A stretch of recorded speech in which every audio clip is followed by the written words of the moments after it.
Seja muito bem-vindo ao Axiomas. Esse é o nosso primeiro episódio e ele nasce com uma missão clara: resgatar o que foi calado, apontar o que muitos fingem não ver e dar voz a quem carrega a história no próprio corpo. O nome Axiomas não foi escolhido por acaso. Axiomas são verdades fundamentais, pontos de partida. Eles não dependem de consenso, eles existem, mesmo quando o mundo se recusa a enxergá-los. E hoje, para esse episódio de estreia, eu tenho o privilégio de dividir essa mesa com uma mulher que viveu por dentro o colapso do Oriente Médio. Ela não está aqui apenas como convidada, mas como co-apresentadora, Carol Maluf. Libanesa, sensata, lúcida, uma voz que admiro profundamente e que tem muito a dizer sobre o que está acontecendo no mundo. Oi, Alê. Eu queria te dizer que eu hesitei bastante em vir aqui, mas eu achei que depois de muitas conversas que nós tivemos, eu achei a proposta muito interessante. E falar sobre axiomas, que na verdade é falar sobre verdades, é muito importante. Eu devo confessar que ultimamente eu ando meio sem esperança de ver a verdade distribuída como eu gostaria que ela estivesse sendo distribuída. E às vezes eu me sinto no dever de me recolher e ficar só mais como uma espectadora, porque eu me sinto bastante cansada. Mas, por outro lado, eu pensei, como é que a gente faz quando a gente sabe alguma coisa? E a gente sabe essa coisa porque a gente viveu, porque a gente testemunhou. Não é que a gente ouviu falar, não é que a gente leu, não, a gente viveu. E se eu deixo de falar sobre aquilo que eu mesma vivi, eu não consigo dormir em paz comigo mesma à noite.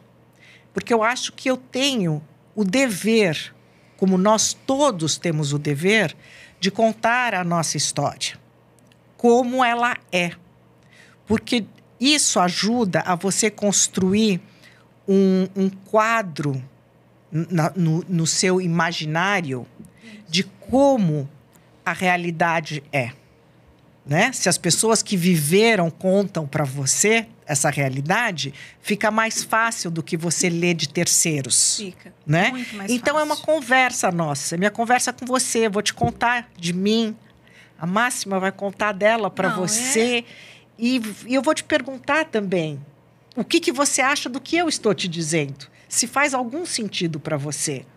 E é legal esse bate-papo, porque eu sei que você e eu não necessariamente temos a mesma visão ideológica do mundo. Sim. Em alguns momentos temos visões bastante diferentes. Mas nós concordamos que a verdade está acima de tudo. Isso. E essa conversa entre nós é muito importante. Super e é por importante. isso que eu aceitei estar aqui com vocês hoje. Não, e é uma maravilha. A sua voz é muito importante. Muito, Carol. E por isso que eu te convidei. Gente, você é uma voz expressiva hoje, né? A Máxima também. A Máxima é o máximo. É o máximo. A Máxima é o máximo. E olha, são duas vozes fortes, duas vozes importantes hoje. Porque a gente está vivendo num mundo horrível, com inversões absurdas de valores. Máxima, seja muito bem-vinda. Obrigada. É uma honra poder falar com você aqui agora e mostrar para as pessoas o que tantos fecham os olhos hoje para enxergar. Então, necessário. Antes de começar, eu queria te fazer uma pergunta, uma curiosidade minha. Como você se sente? Porque você veio do Irã, você hoje mora em São Paulo. Como você se sente hoje quando você acorda num país livre?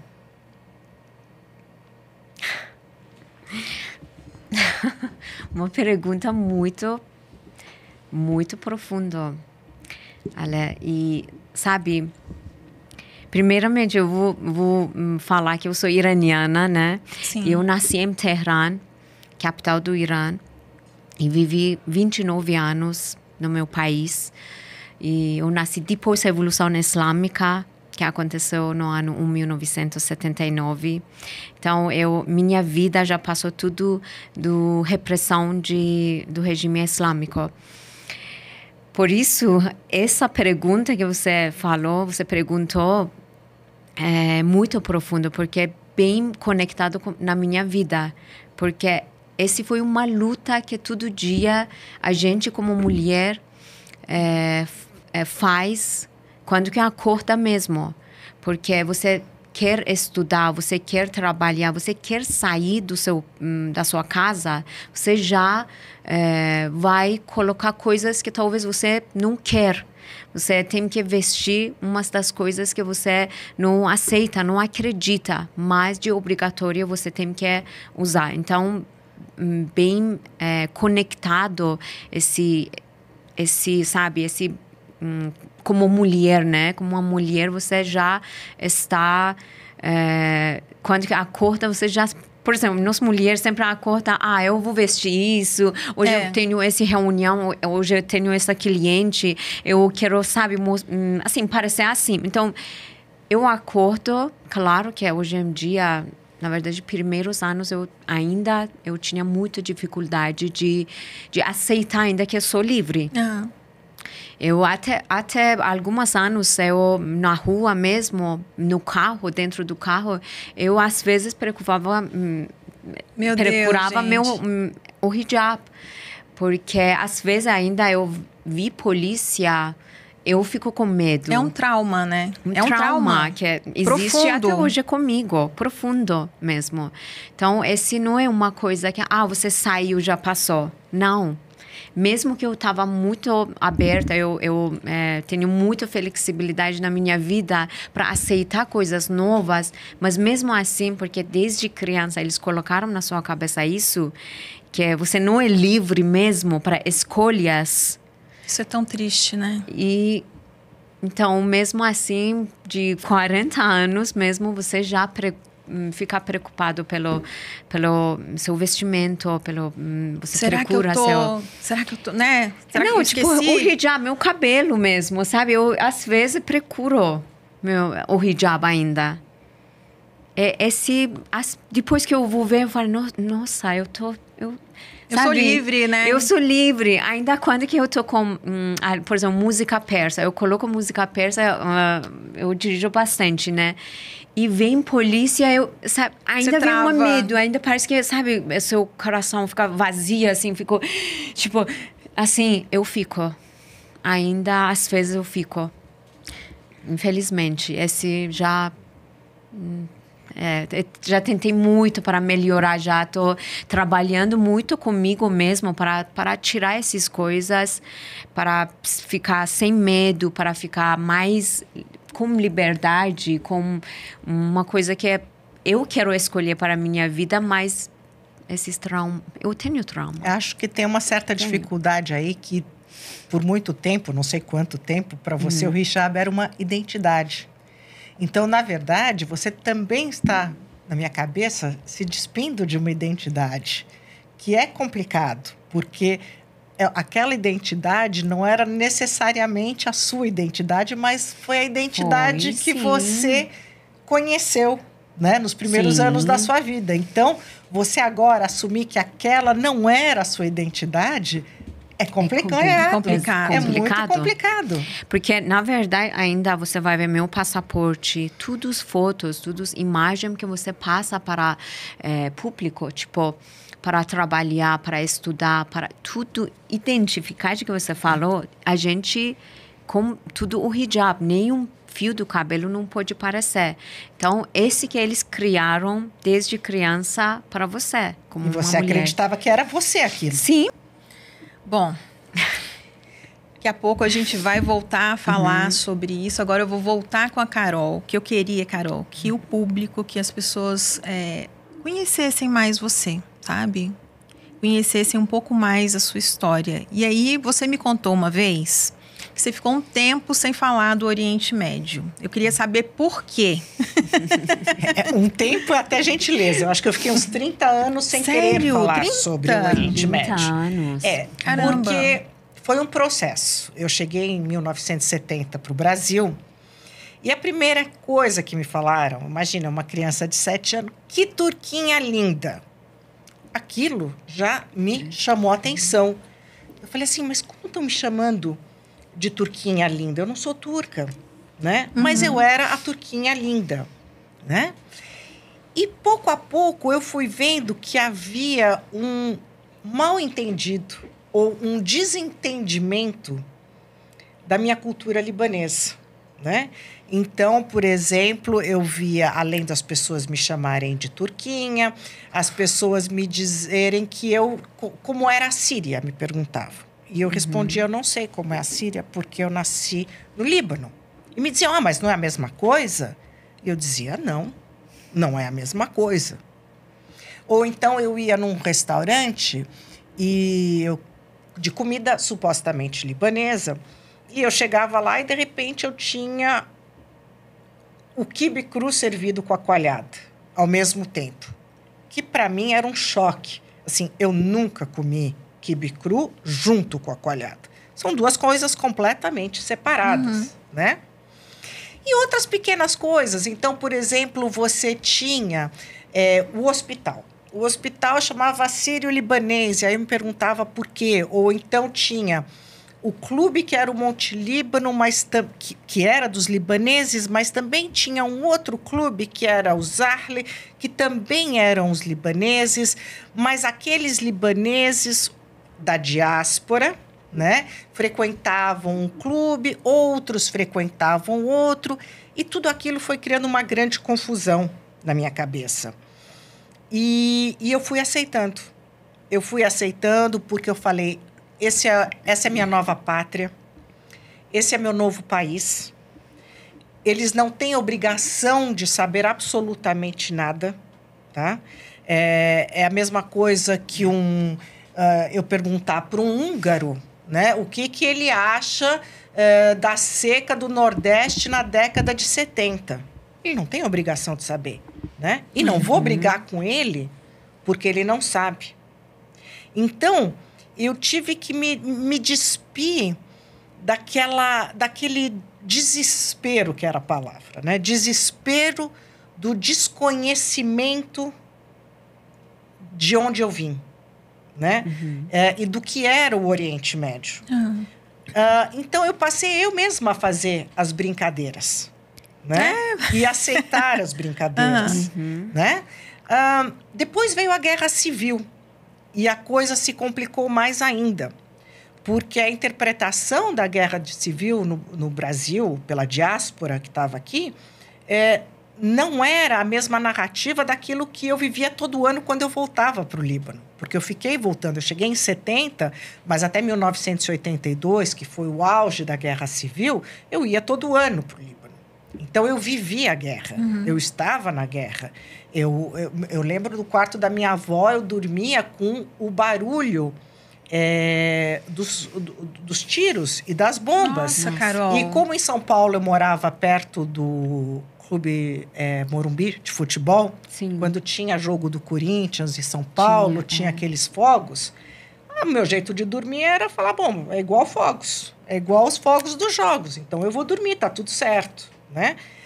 E eu sabia o que estava acontecendo. Então, eu tenho muitos relatos de coisas que eu vivi, porque meus primos moravam lá, a gente visitava os bairros, eu pessoalmente testemunhei o primeiro homem-bomba da história, se você pensar que foi no Líbano, em Beirute, em 1982, quando explodiu a Embaixada dos Estados Unidos. Eu estava lá, almoçando com a minha avó e com os meus primos. E a janela da minha casa, da casa da minha avó, quebrou. E até a gente descobrir o que tinha acontecido e como tinha acontecido, demorou um tempo. Eu lembro que a minha avó falava assim, ninguém levanta da mesa porque nós não acabamos de almoçar. Né? Era assim que eles... Quando você vive muitos anos de guerra, você acaba se adaptando àquilo, Exatamente. né? E aí eu voltava para o Brasil e eu ouvia narrativas que não faziam nenhum sentido para mim. Então, eu falei assim, de agora em diante, eu sou brasileira, eu moro no Brasil e não vou mais falar sobre o Oriente Médio, porque eu não quero me indispor com absolutamente ninguém, não quero dizer para ninguém que eles estão errados ou certos, não quero me aprofundar, porque são 5.000 anos de história, quem sou eu para contar 5.000 anos de história, né? Não é uma coisa que aconteceu ontem. Então, eu achei melhor ficar quieta sobre o Oriente Médio. E você não falou recentemente. Mais? Nunca mais falei sobre o Oriente Médio. Obviamente, quando me chamavam a Turquinha chegou, eu falava a Turquinha chegou.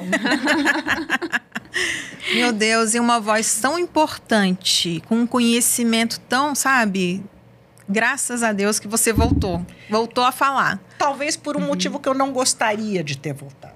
Eu gostaria que o interesse hoje do Oriente Médio fosse completamente diferente por outros motivos. Eu queria que fosse pela música, pela culinária, pela beleza, pelos lugares. Eu tenho certeza, Máxima, que você se sente igualzinha a mim, que você tem muito orgulho do Irã e da verdadeira cultura do Irã. Né? Sim. E é isso que você gostaria de estar agora falando sobre isso, né? E as pessoas hoje estão falando do Irã pelos motivos que você não quer que falem do Irã. Claro. Muito triste, gente. Eu sei que o Líbano é um país também muito lindo. Eu nunca fui, na verdade, eu gostaria muito de conhecer o Líbano. É lindo. Até tem algumas... No Irã, pessoas falavam Líbano, tipo noiva do Oriente Médio. Isso, que a chama noiva lá. do Oriente Médio. É verdade, tem essa palavra, porque é lindo mesmo. Esses países são...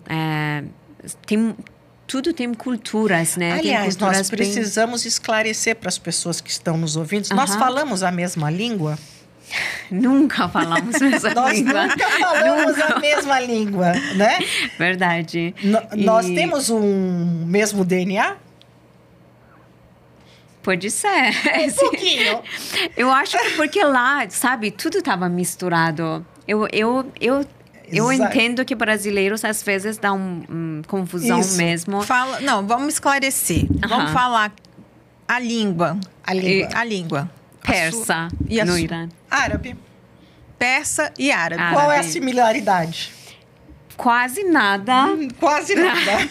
Alfabeto, para brasileiros, acho que o alfabeto é um pouco parecido, né? Porque o alfabeto é parecido, mas totalmente diferente. Tipo, português com inglês. Nada a ver. Você tem as mesmas letras. Letras. Mas não é a mesma língua. Quem que fala português fala inglês? Não. Você tem que estudar para conseguir falar árabe. A gente tem que estudar para falar árabe.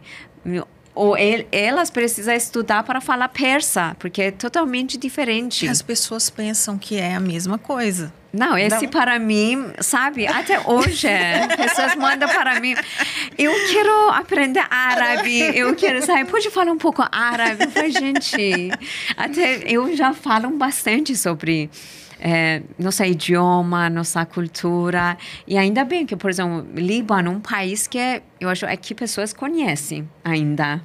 Mas Irã é um país que Irã, Iraque, sabe? Tipo, eles até não têm... Tem ainda esse agravante, exato. Né? Quando que eu falo persa, Império Persa, Pérsia Antiga, assim, pessoas por causa da Bíblia, que já tem essa história de Pérsia, tem história de rei Ciro Grande, né? Pessoas que são mais estudadas, sabe? Eles estudaram, pessoas mais antigas que conheciam monarquia do Irã antes da Revolução Islâmica. Então, eu acho que eles já sabem bem sobre Irã. Mas geração novos, assim, se eu falo assim, eu sou iraniana, eles lembram de homem-bomba, terrorista. É verdade. É a mesma coisa. Aqui estava piado. Pessoas... Líbano não é muito diferente. Apesar de ser a maior diáspora do mundo de libaneses ser aqui no Brasil. No Brasil, é verdade. Ter mais libaneses e filhos de libaneses no Brasil, me assusta um pouco e me magoa, me dói. Esse é um dos motivos que eu não falo muito de Oriente Médio, eu não falava, é o desconhecimento da própria diáspora, que se perdeu com o tempo. Então, por exemplo, como é que eu vou explicar para alguém que, na verdade, o Líbano começou no Monte Líbano, né? E que, a partir disso, com os acontecimentos históricos, né, virou o Grande Líbano, que é o que as pessoas conhecem hoje. Mas a história do Monte Líbano, aonde começa o Líbano, a história do Líbano, é completamente diversa do Grande Líbano, né? Isso. E a cultura daquele monte pequenininho, né, é completamente diferente do que o resto do Oriente Médio. Completamente diferente. É o Levante, são os fenícios. Mas como que você explica tudo isso para as pessoas? E é muito frustrante que as pessoas hoje traduzem o pouco que sabem, homem-bomba. É tipo mundo árabe. É mundo árabe. E Oriente que não é Médio. necessariamente também é mundo árabe, porque se você pensar, o Oriente Médio, por exemplo, hoje tem uma população gigante armênia, que não tem nada de árabe. Né? Turquia Turquia não tem nada de árabe. Nada. Turkmenistão, Afeganistão, eles falam, por exemplo, persa dari. Afeganistão, povo fala persa, persa mais antiga, que chama Farsi dari. Farsi. Isso. E também Cazaquistão, tem esse redor do países do Irã falam Farsi. Tem só algumas diferenças, mas e sabe, por exemplo, aqui não sabem que existe isso. É tudo junto, parece que é tudo Oriente juntos. Médio, é tudo assim, coloca todo mundo ali, né? Gente, Israel, eu acho que tem muita gente que descobriu agora. que Israel, que as pessoas lá falam hebraico. E não sabia. E agora com vocês duas, que pensam também que, né? Árabe, todo mundo fala árabe. Nós até podemos, já que nós somos tão próximos uns dos outros, aprender a língua um do outro. Sim. Mas assim, eu posso te dizer que eu entendo um pouco do árabe quando eu vou para o Egito ou para o Marrocos, talvez.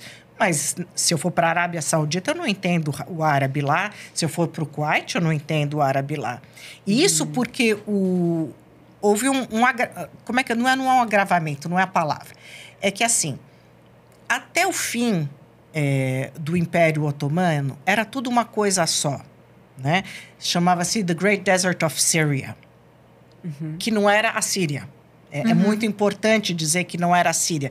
Então, assim, os nomes que hoje são alocados a alguns lugares não são necessariamente o que eles eram no passado.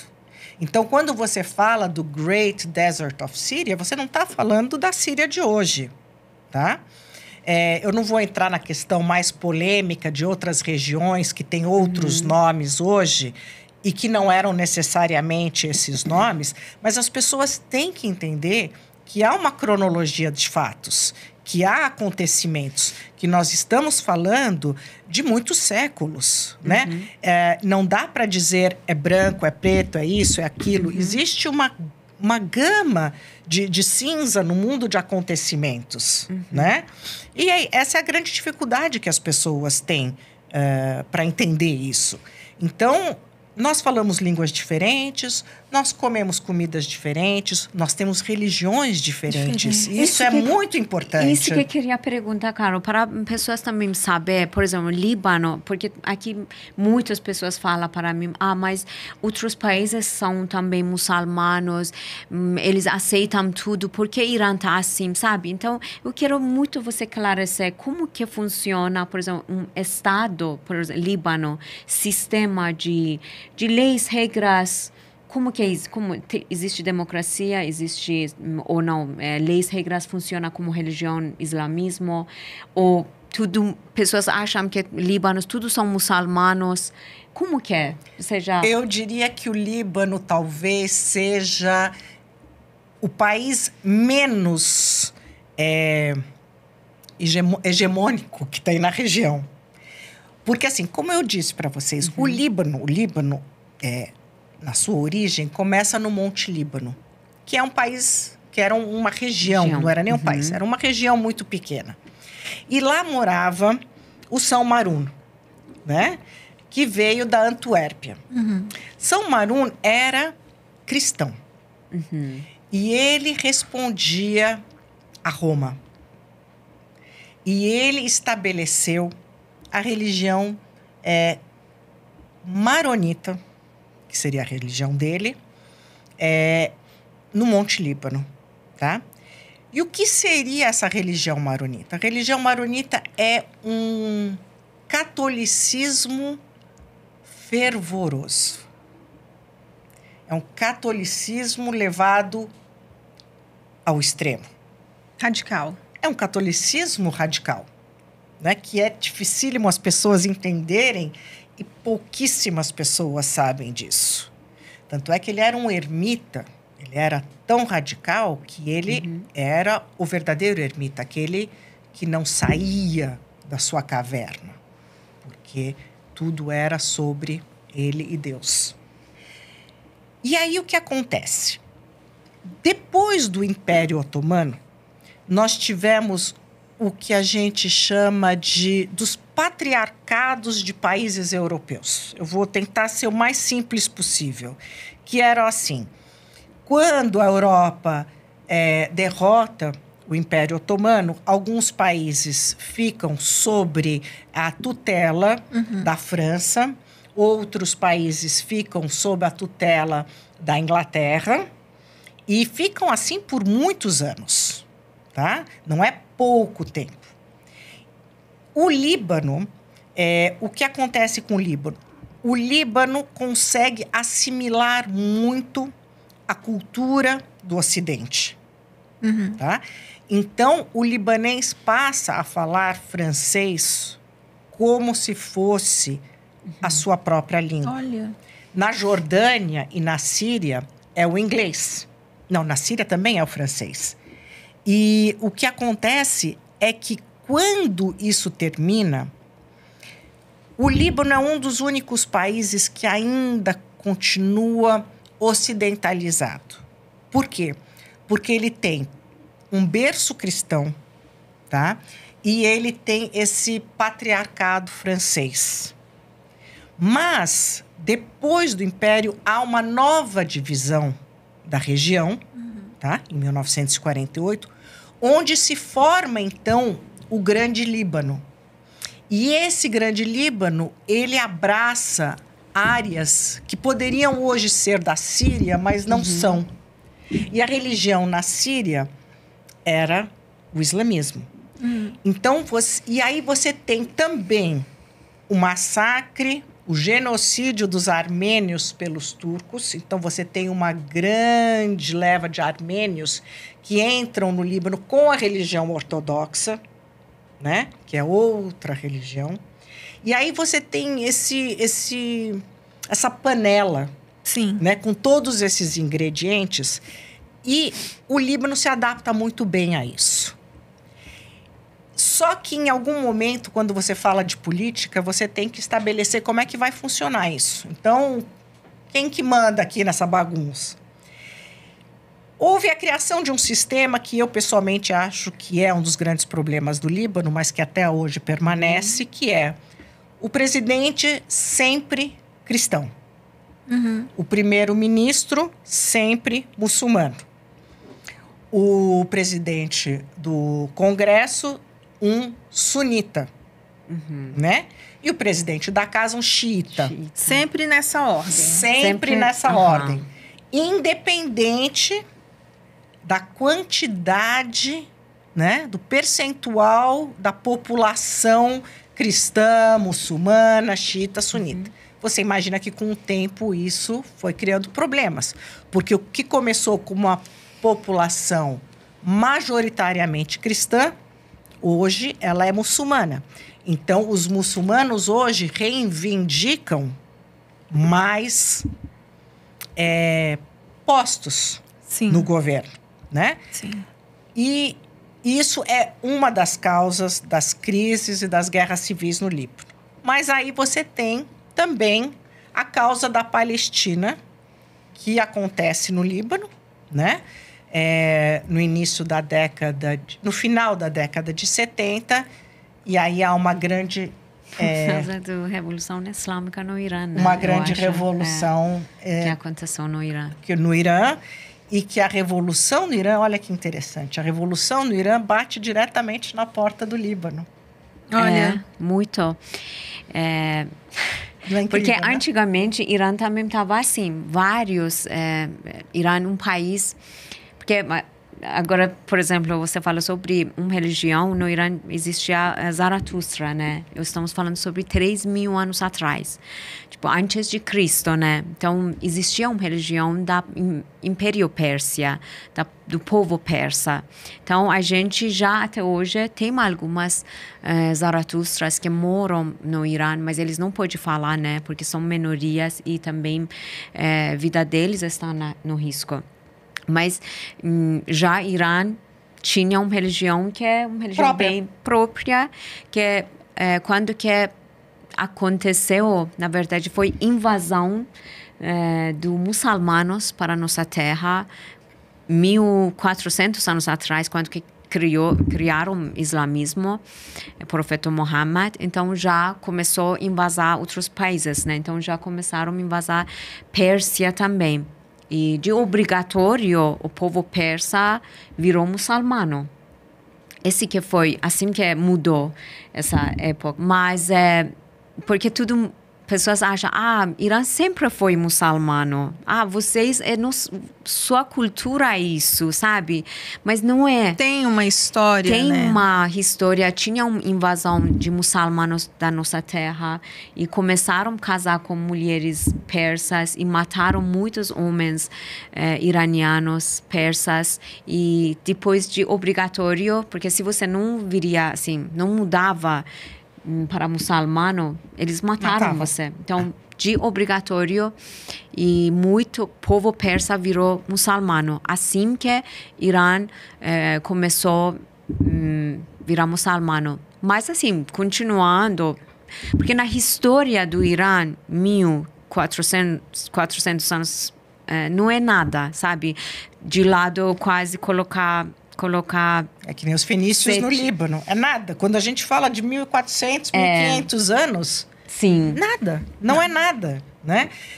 Eu acho que as pessoas se perguntam muito por que a Máxima e eu, por exemplo, entendemos a questão de Israel. Me corrija se eu estiver errada. Porque, de uma certa forma, nós entendemos a história de Israel como nós entendemos a nossa. Ela é muito... anterior a tudo que se conhece, não é? Exatamente. Então, a gente tem uma empatia, porque a gente sabe que vem muito atrás, lá de trás, né? E, então, não é uma empatia gratuita, não é uma empatia que vem por causa dos acontecimentos de hoje. Eu acho que é uma empatia que sempre existiu. Tanto é que antes da Revolução e antes da Guerra Civil, tanto o Irã como o Líbano tinham excelentes relações com o que viria a ser Israel, né? E também com os judeus. Então, você tinha muitos judeus no Líbano e tinha também no Irã. No Irã tinha muito judeu. Até hoje já tem, acho que mais ou menos 8 até 10 mil judeus ainda moram no Irã, em Teherã, Shiraz, essas cidades maiores, Isfahan, estão morando. Mas antes da Revolução Islâmica, esse número foi bem maior. Porque na época da Pahlavi, judeus ficaram como cidadão. Porque hoje em dia eles não têm direitos cidadão igual do outro, sabe? Sim. E por isso, no época da Pahlavi, da monarquia, Irã sempre estava monarquia. Desde da Sírio Grande, às vezes as pessoas falam que mas monarquia, como que monarquia? Mas monarquia, no Irã, um país que sempre existia monarquia. E, por exemplo, rei Ciro Grande, estamos falando sobre 2.500 anos atrás, estou falando. Que na Bíblia também vem o nome do rei do Irã, da Pérsia, sim. que chama Ciro Grande, né? Então, esse rei já salvou, na verdade, muitos judeus para voltar na casa, na Jerusalém, né? Então, essa época, eles saíram da Pérsia e algumas foram para Jerusalém e algumas ficaram no Irã, judeus. Sim. Então, tipo, terra deles, porque eles moravam lá, eles nasceram lá na Pérsia. Então, até hoje em dia, eles, com todo orgulho, eles falam, nós somos persas e judeus, porque é terra deles também. Ninguém não pode falar que você não é... A maior imigração de judeus, o que chamam de judeus árabes aqui no Brasil, é do Líbano. Sim. Né? Então, você tem muitas famílias aqui que quando perguntam o que você é, a primeira coisa, não vão te dizer eu sou judeu, eles te dizem, não, eu sou filho de libaneses, ou eu sou libanês, como eu dizer, eu sou iraniano, porque é uma nacionalidade. Sim. Né? Então, é um desconhecimento muito grande que é difícil a gente explicar. São detalhes, né? São muitos detalhes. Muito. Irã, por isso estou falando, porque o Império Pérsia estava território gigante. Então, existia várias cidades de religião. Judeu, cristão, católico, vários estavam dentro desse território. Depois que diminuiu, assim, então, mesmo no Irã, antes da Revolução Islâmica, todas essas religiões viviam tudo juntos. Tudo eles tinham ministro no parlamento, nas câmaras, porque eles tinham voz, eles tinham direitos deles, sabe? Então, eles viviam em paz juntos. Várias cidades. A mídia deles, nossa, era tudo a mesma coisa. Quer dizer, essa diferenciação, ela acontece muito pouco tempo. Porque, assim, você pensa, sim, os judeus sempre foram perseguidos? Sempre. Houveram outros povos que também foram muito perseguidos, mas a gente não pode entrar agora nisso, porque aí fica uma loucura. A gente precisa se concentrar numa coisa só, né? É uma coisa só. Então, assim, essa perseguição, ela existiu no passado, mas a gente não pode esquecer que houveram momentos nessa história em que se viveu em plena harmonia, em que houve uma troca de cultura e de linguagem. Se você pegar, por exemplo, o hebraico, ele tem muitas palavras iguais em árabe, né? E são as palavras mais importantes, como casa. Casa em hebraico, em árabe, é beit. Beit. Né? É casa. Então, é uma palavra muito profunda, casa. E quando você vê que esses dois povos usam a mesma palavra para se referir à casa. Nossa. Isso é de uma profundidade que é difícil você explicar para o outro. É incrível, né? Isso. Então, você tem uma coisa que a Máxima sabe, que muda muito toda essa história, toda essa riqueza e toda essa geografia, que se chama Revolução Islâmica.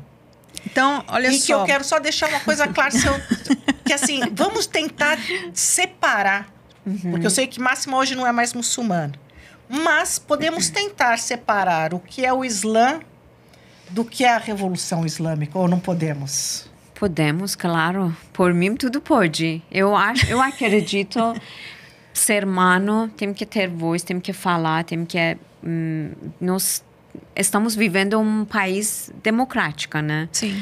E um país laico e um país que eu acredito que temos liberdade de expressão, né? Então, eu acredito que podemos falar tudo, mas mesmo assim, que às vezes tem algumas que talvez não vai gostar de nossas palavras. Claro, temos ideias diferentes, mas eu prefiro falar realidade e coisas que está acontecendo lá no meu país mesmo, que eu sei muito bem, porque minha família ainda está lá. Eu não vou mentir coisas que é porque tá lá. Minha metade tá lá. Então, não posso inventar ou também fechar meus olhos e falar que não, tá tudo bem. Porque não Você tem irmãos lá ainda? Tenho. Irmãs também? Também. Tenho minha irmã, meu irmão, e meu pai e minha mãe. E sua irmã não quis vir? Tem coisas que, sabe, ela queria, mas ela tem filho, ela tem, sabe, marido e família do marido, sabe? Tudo são... Não pode falar que tá tudo bem, eu vou, mas... Porque, por exemplo, eu tô aqui, eu tô sofrendo. Minha mãe está Sim. sofrendo lá.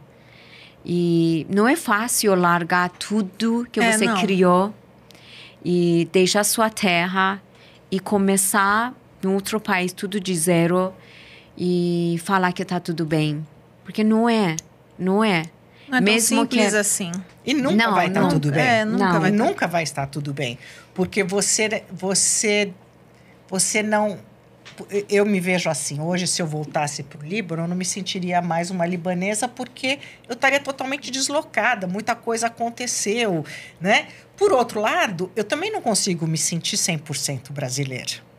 Então, eu me sinto...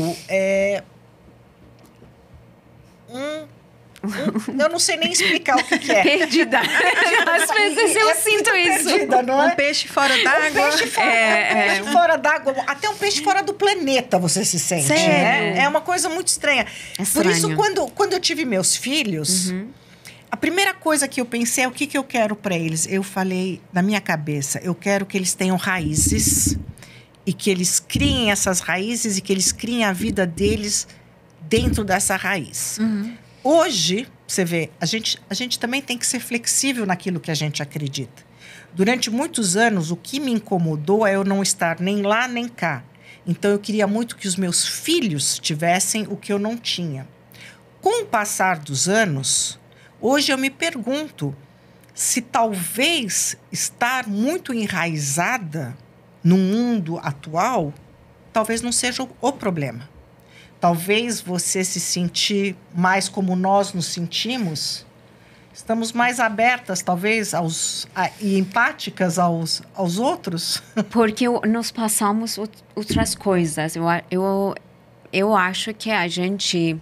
Não estou falando sobre prioridade, sabe? Não, estou falando porque a gente sentiu coisas que talvez uma pessoa tem por exemplo, brasileiros. Eles nasceram aqui, uma brasileira, quando que quiser, vai sair do Brasil, vai estudar, ou vai trabalhar, ou vai casar, mas sempre Brasil tem portas abertas para essa brasileira. Nunca vai ser, sabe? Eu não estou falando sobre criminosos, às vezes estou falando sobre pessoa normal, né? Isso. E sempre está aberta. Quando quiser, vai voltar. Quando, sabe, tipo... Então, tudo depende da escolha da pessoa. Estamos falando sobre escolhas. Mas, por exemplo, no meu caso, de obrigação, eu escolhi morar em outro país. Porque eu não estou conseguindo respirar como uma mulher. Porque eu não tinha vida normal. Porque minha mãe sempre fala, se você estava lá ainda, você estava morta. Claro, poderia acontecer para mim isso. Como que está acontecendo para outras mulheres também. Sim. Não, até nós hoje. Nós vamos entrar nesse assunto. Eu preciso água agora. Um pouco Meu pai tomar sempre água para... dizia que nós somos mais brasileiros do que os brasileiros. Porque a gente escolheu ser brasileiro. A gente não é um acidente geográfico. É, verdade. Então, foi uma escolha. Isso mesmo. Né? Exatamente. Sobre tudo, eu acho, assim, sobre religião, sobre escolher onde você quer morar. Sim. Porque eu acredito, a gente não somos árvores. Sim. A gente pode mudar, pode escolher. E é mundo tão grande, o mundo tem tanta coisa para conhecer, para viver. E por exemplo, eu escolhi morar no Brasil. Eu poderia ir para outros países também. Sim.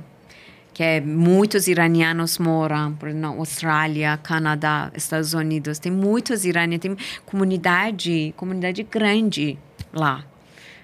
Então, por exemplo, no Canadá, até pessoas falam Toronto, pessoas falam Tehranto, capital do Irã. E Los Angeles, tanto que tem iranianos, pessoas falam Tehrangeles, porque muito iranianos moram lá.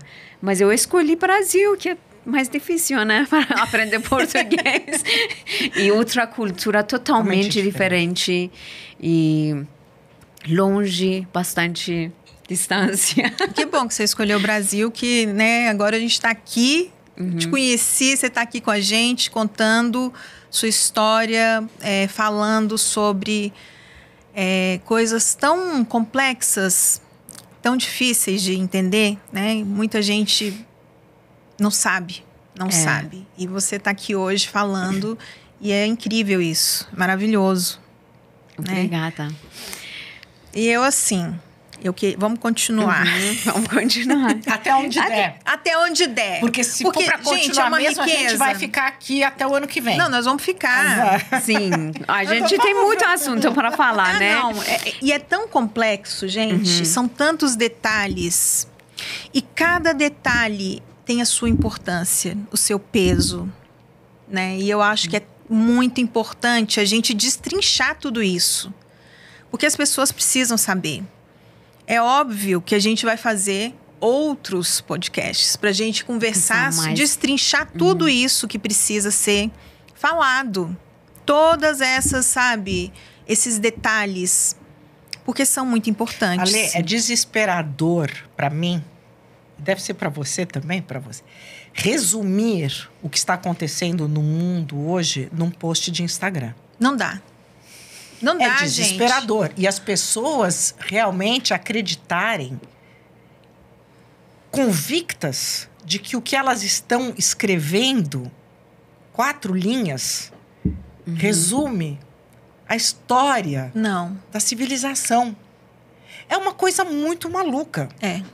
E muito maléfica, né? Então, nós estamos hoje com narrativas vazias de conteúdo, e cada um com a sua própria narrativa dentro. Eu não sei, eu falo assim que o mundo virou uma grande esquizofrenia, porque as pessoas falam com elas mesmas, fazem a pergunta dentro da cabeça delas e já respondem a pergunta dentro da própria cabeça. Então, assim, não há mais necessidade do outro, porque se você já sabe tudo, né? Então, para que você precisa do outro? Você não precisa do outro, né? E, aliás, você está sempre certo quando você não sabe nada. Porque você só sabe aquilo que você acha que sabe. Então, você, obviamente, está certo, porque você não sabe mais nada. Isso que eu queria perguntar, Carol, de você. Por exemplo, mulheres lá no Líbano. Porque eu tinha um podcast com uma pessoa muçulmana brasileira que mora aqui, e ela falou que foi para vários países muçulmanos e ela sentiu tão livre. Mulheres muçulmanas são muito livres, elas escolhem tudo, elas vivem muito bem. E nunca foi no Irã, claro, com certeza, mas eu queria saber, porque eu nunca fui no Líbano. Então, queria saber como que mulheres vestem lá, porque eu já vi vários vídeos, já para mim também parece tudo. Tem amigos que foram lá, eu já vi como vestimento das mulheres, mesmo muçulmano, mesmo que não são muçulmanos. E existe liberdade, existe, como que é? Esse que eu quero, porque você já está lá, então você tem assim, direito para falar. As pessoas não sabem que existe uma outra coisa acontecendo em paralelo a tudo isso que a gente está vendo, a questão da Palestina, a questão do Oriente Médio, Israel. Existe toda uma questão que acontece. Não, a questão, olha que interessante. O próprio islamismo, esquece todo o resto. O próprio islamismo tem uma questão interna muito séria, que vai responder a sua pergunta. Que você tem os sunitas e você tem os xiitas. E aí você vai me perguntar qual é a diferença. E por que tem xiitas e por que tem sunitas? Briga de família. Uma besteira que você não tem ideia. Você vê como as coisas são tão vulgares e as pessoas acham que são, né? Não, então, bizarro. assim, por que verdade, existe isso? Porque quando Maomé morreu, ele só tinha filhas mulheres. E ele tinha o braço direito, que ele tinha dado a ele todos os ensinamentos. E na cabeça dele, o sucessor seria o braço direito dele, tá? O genro dele achou que não. Que era como fosse uma monarquia, né? Que aqui vai passar de pai para filho. E sendo que ele não tinha filho, obviamente é o genro. Não é isso? E acabou. é assim que você tem agora os sunis e os Olha xiitas. isso. E aí é uma coisa tão coloquial e causa tanto estrago no mundo, né? Então, eu não sei como são as divisões no Irã, mas respondendo à sua pergunta, a maioria hoje no Líbano é suni. E eu acho que os sunis têm, me corrija se eu estiver errada, uma liberdade maior. Não em todos os lugares. Não em todos os lugares. Depende muito do país, né? Porque, se eu não me engano, o Iêmen é suni também.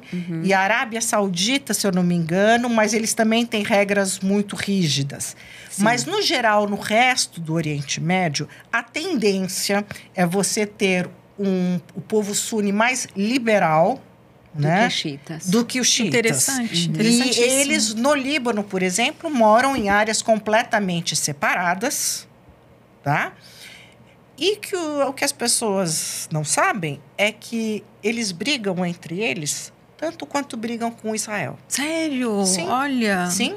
Não, claro, no Irã tem Gente. bastante sunitas e eles são minorias. Na verdade, eles não têm muitos direitos para trabalhar, para estudar. Se você eles são muçulmanos, mas são sunitas.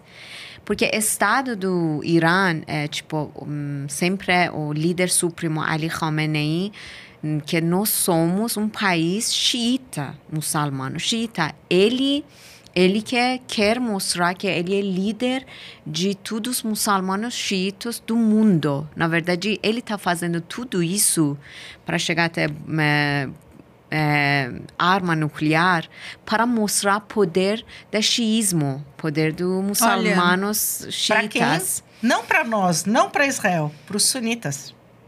Isso é uma loucura. Na verdade, Israel e Estados Unidos... que é uma briga que começa lá atrás, né? Então, quem que realmente detém o conhecimento do Islã?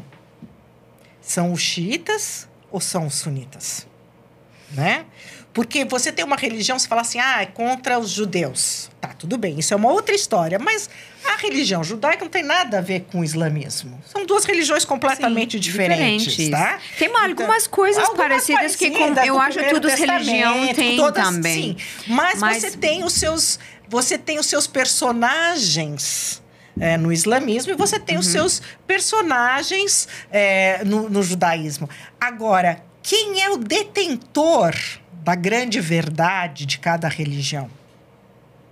Esse é um problema. Nós temos entre nós cristãos esse problema também. Sim.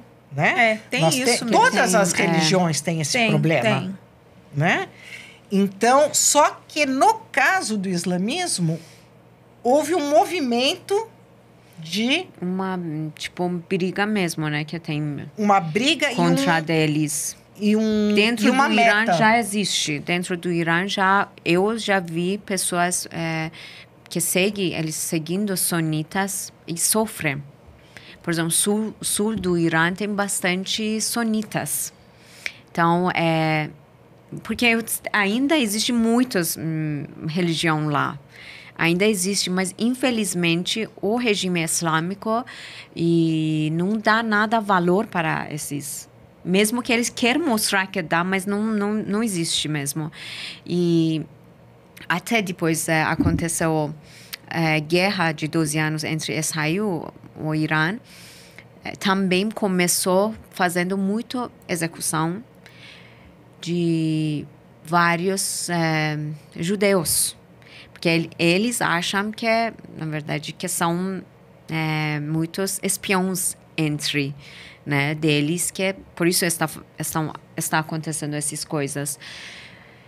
Mas sempre o regime islâmico do Irã, que são xiitas, líder supremo do Irã é xiita, então quer mostrar esse poder, que nós vamos chegar para um momento que todo mundo tem que obedecer tem que respeitar e de nosso poder, sabe? Então, entre esses sunitas xiitas também existe isso. Mas esse que eu também queria falar, por exemplo, Estado do Irã, um Estado islâmico mesmo. Por exemplo, esse que eu estou falando, esses influencers que estão aqui, que estão falando sobre islamismo, depende de onde que eles viajam, de países muçulmanos, é diferente.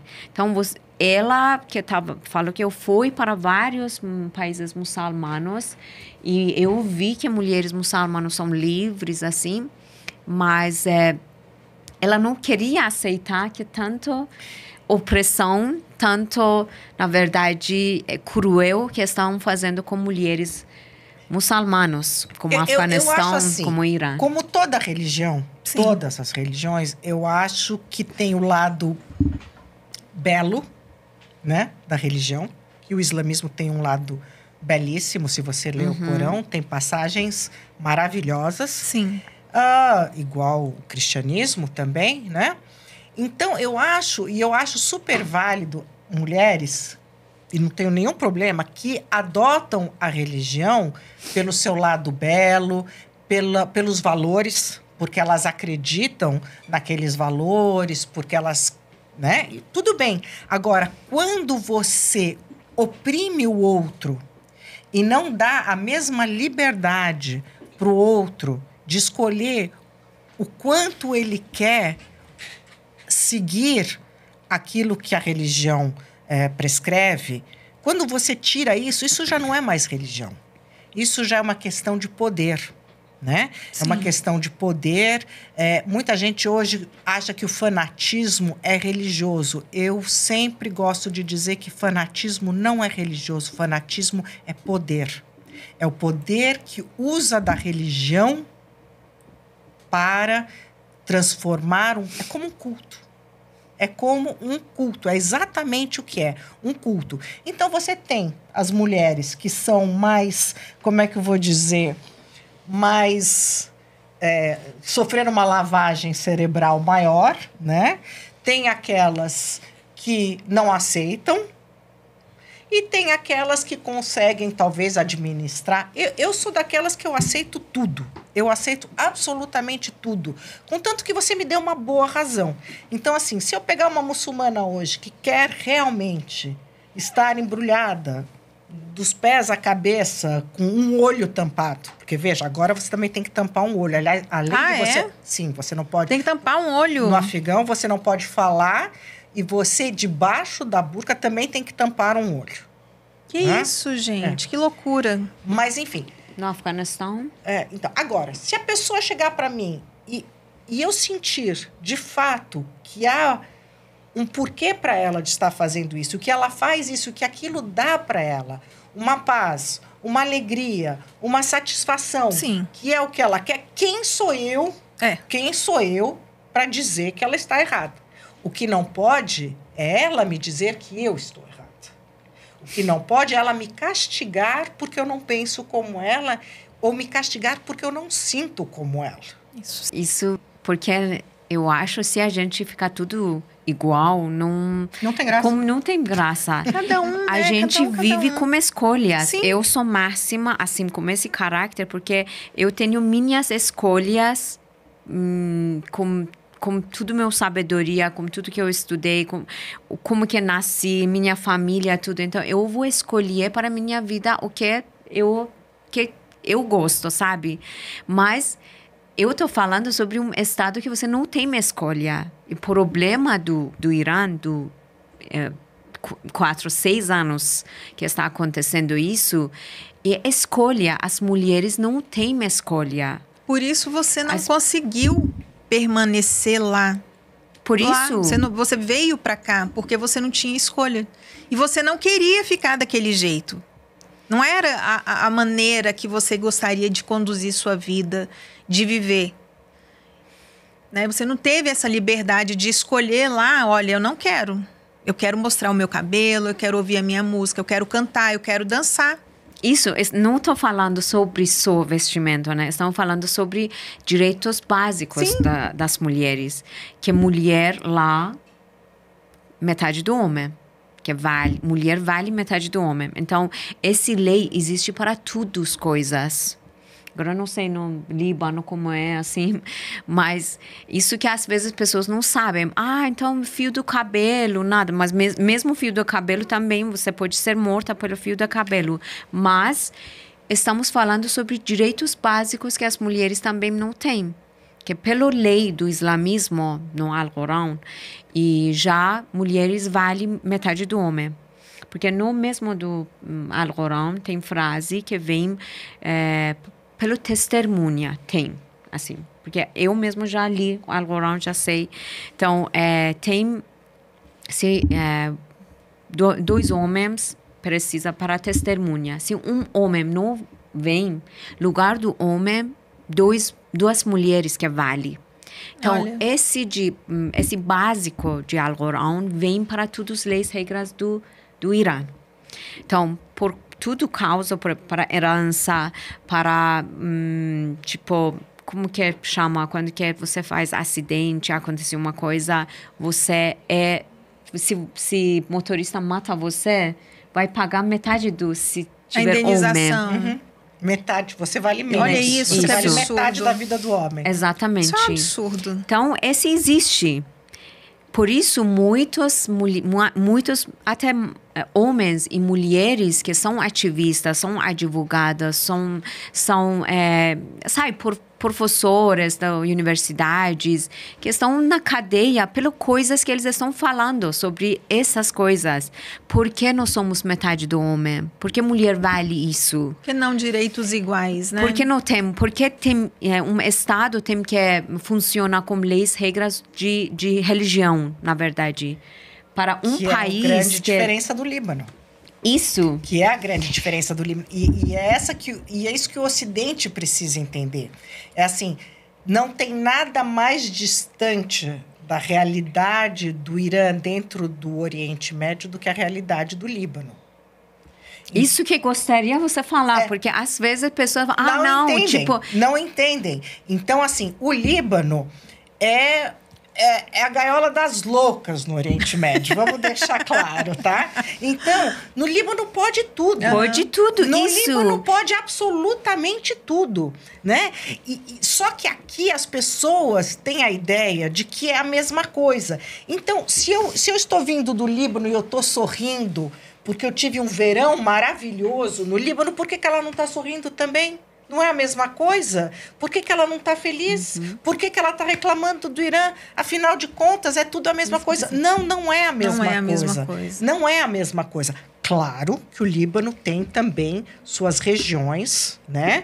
Onde você adota todas as regras que saem do Irã dentro do Líbano. E isso, para o Líbano, é um grande problema. Porque eles são muçulmanos mesmo. Eles continuam com leis, regras, islamismo. Isso. Mas um pedaço do Líbano. Um pedaço. Então, é complicadíssimo isso. Porque as duas situações são complicadas. No caso do Irã, você tem uma obrigatoriedade de tudo, geral, né? Geral. Uhum. E no Líbano, você tem regiões que você não pode acessar, né? Mas é o seu próprio país. Como é que eu não vou acessar essa região? Gente, que absurdo. É meu país, né?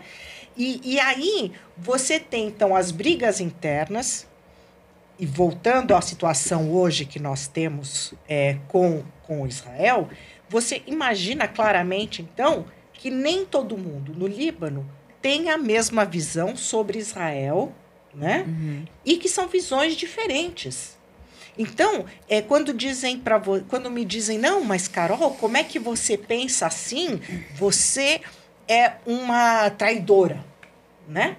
Eu falo, do que você está falando? Eu não tenho ideia do que você está falando, porque se você for lá para o Líbano, você vai ver que todo mundo pensa igual a mim. Agora, você aqui no Ocidente está querendo me convencer que eu e toda a minha turma lá no Líbano, todo mundo pensa como você. Eu quero entender de onde você tirou essa ideia. Esse eu estou passando também. Isso eu acho que é um absurdo. É um absurdo. Eles acham que é tudo, sabe? Meu Pessoas pensamento tem que ser igual do regime islâmico do Irã. Por quê? Por quê? Por que vocês acham o povo do Irã também... Não, por isso a gente está falando. Por isso eu escolhi falar. Por isso, desde quando que cheguei no Brasil, para mim, não foi fácil abrir minha boca, falar sobre a realidade do Irã. Eu perdi muitas coisas porque eu estou falando. Eu não posso voltar sobre o Oriente Médio. Mas, sabe, porque eu saí do meu país não por causa do fome, não foi... Essa época não existia guerra, né? Então... Mas eu saí por causa que eu não poderia falar e eu saí por falta de liberdade.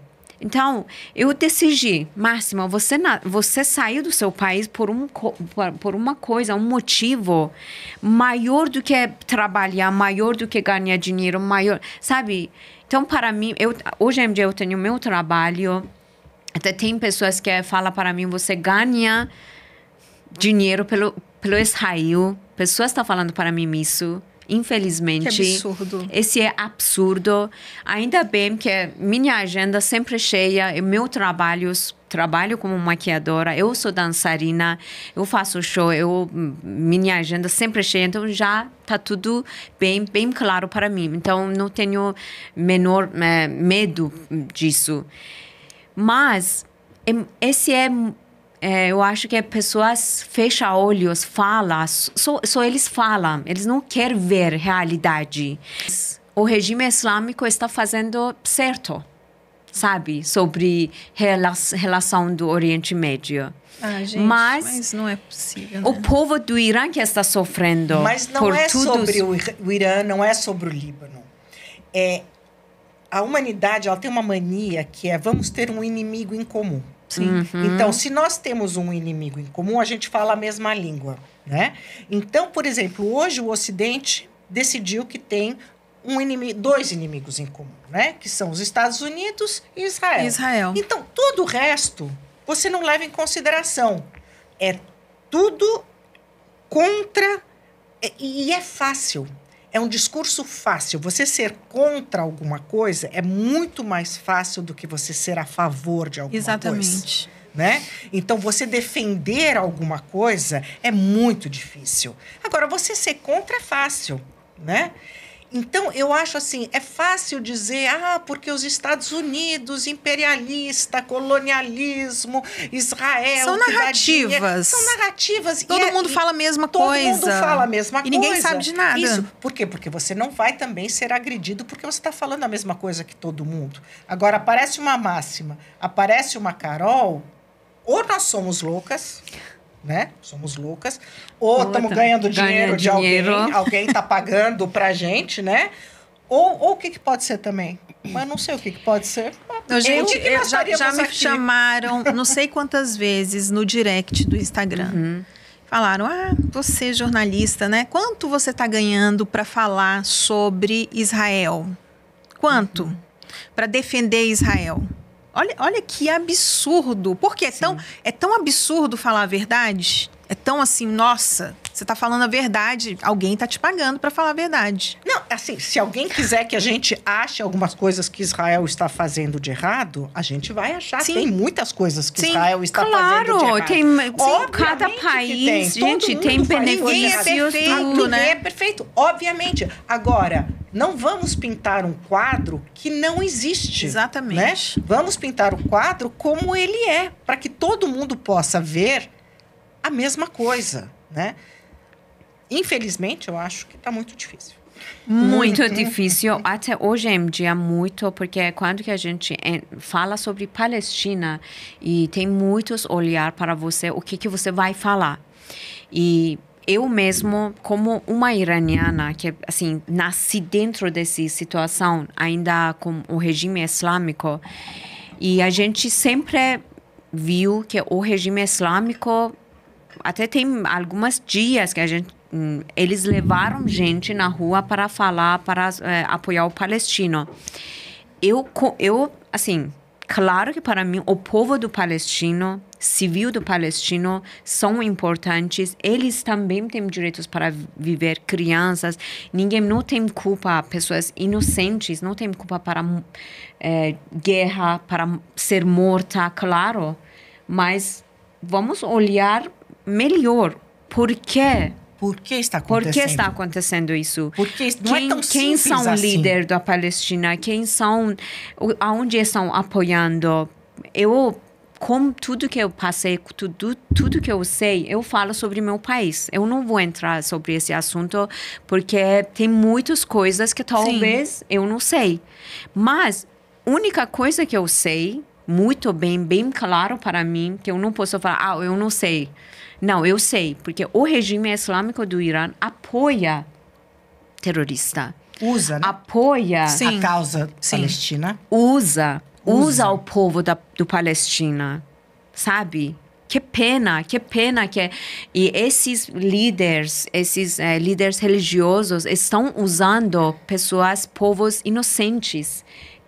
Esse tem dor. Eu tenho uma pergunta. Desculpa só, porque você falou assim dessas pessoas que apoiam. Eu me pergunto assim, as pessoas não estão notando que nenhum país do Oriente Médio está protestando nas ruas? Ninguém? Exatamente. A Jordânia, o Egito, a Arábia Saudita, ninguém está protestando. O que o mundo árabe sabe a mais que o Ocidente? O mundo árabe sabe muito mais do que o Ocidente. E está em silêncio como nós estamos aqui quase em silêncio.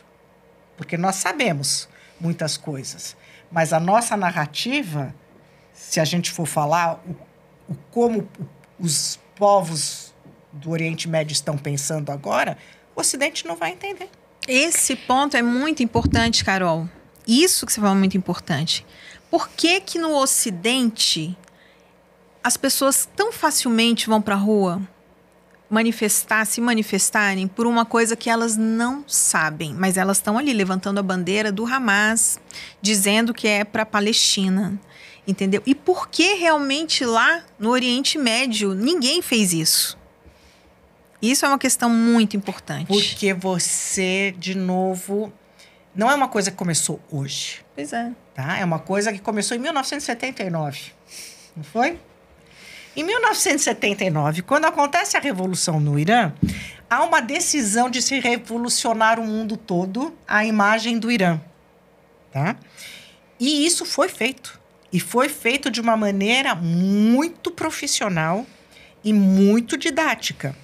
Então, você vê todas as faculdades do Ocidente, todas há mais de 3 décadas, têm estudos islâmicos como seus estudos mais importantes. E como eles são atraídos?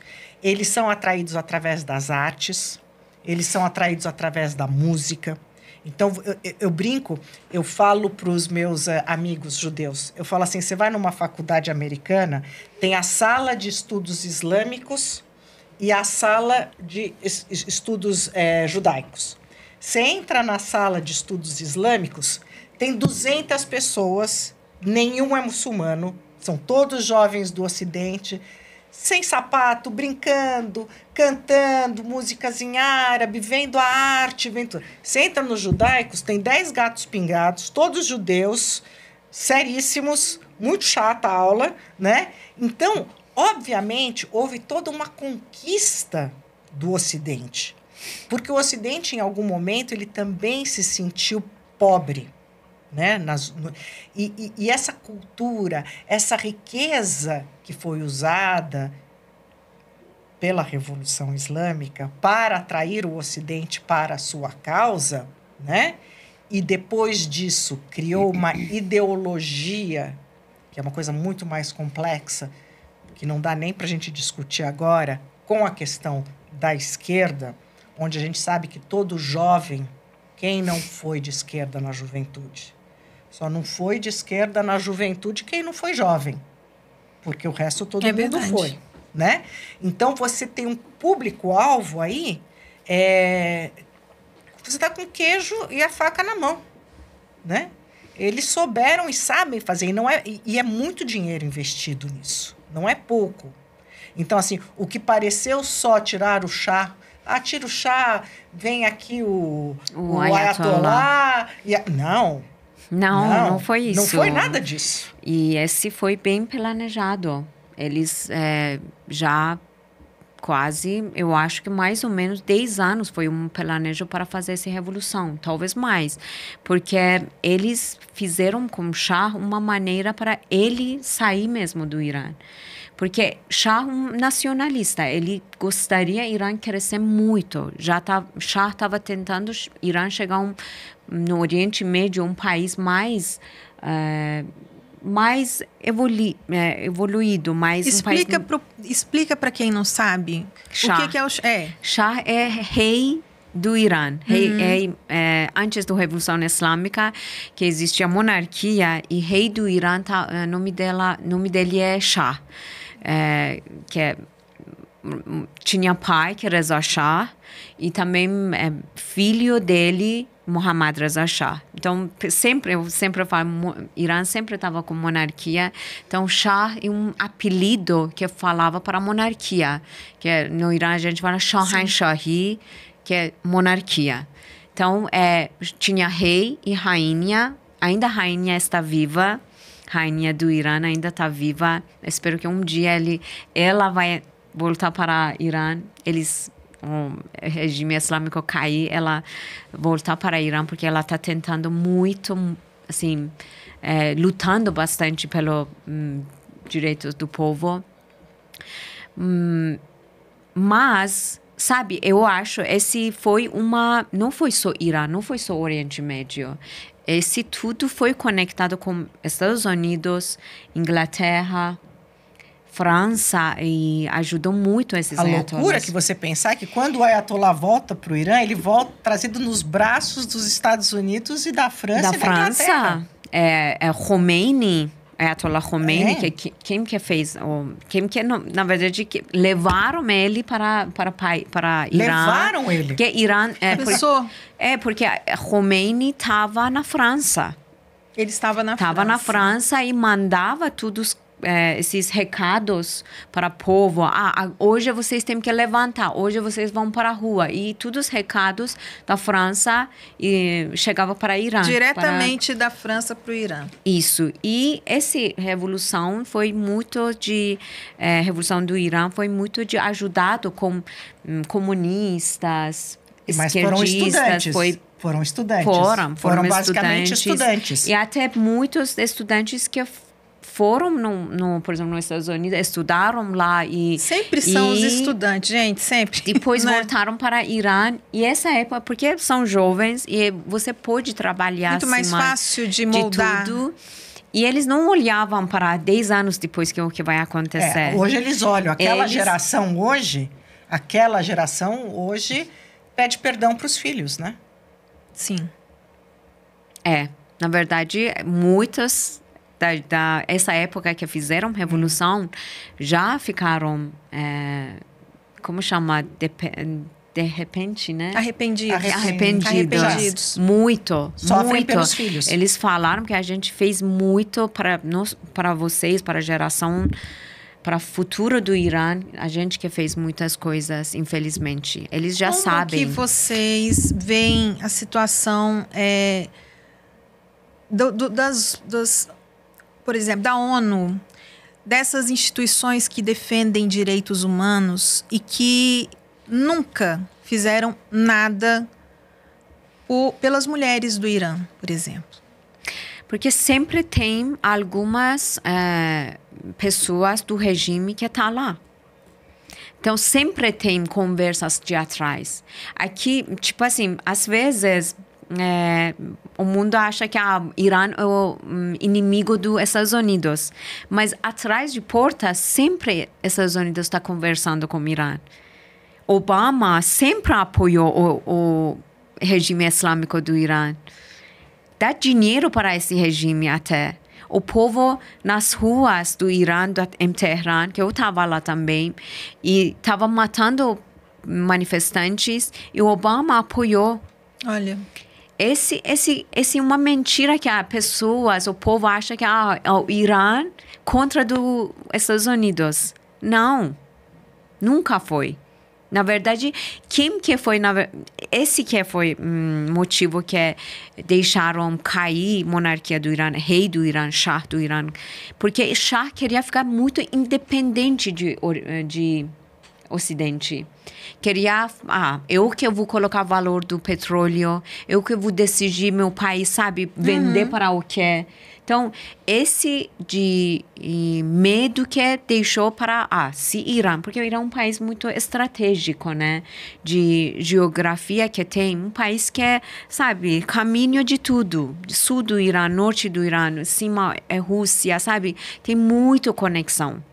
Então, para não acontecer, ficar independente e mandando, sabe, para Estados Unidos ou europeu. Sim. Então, um perigo, Shah estava um perigo para eles.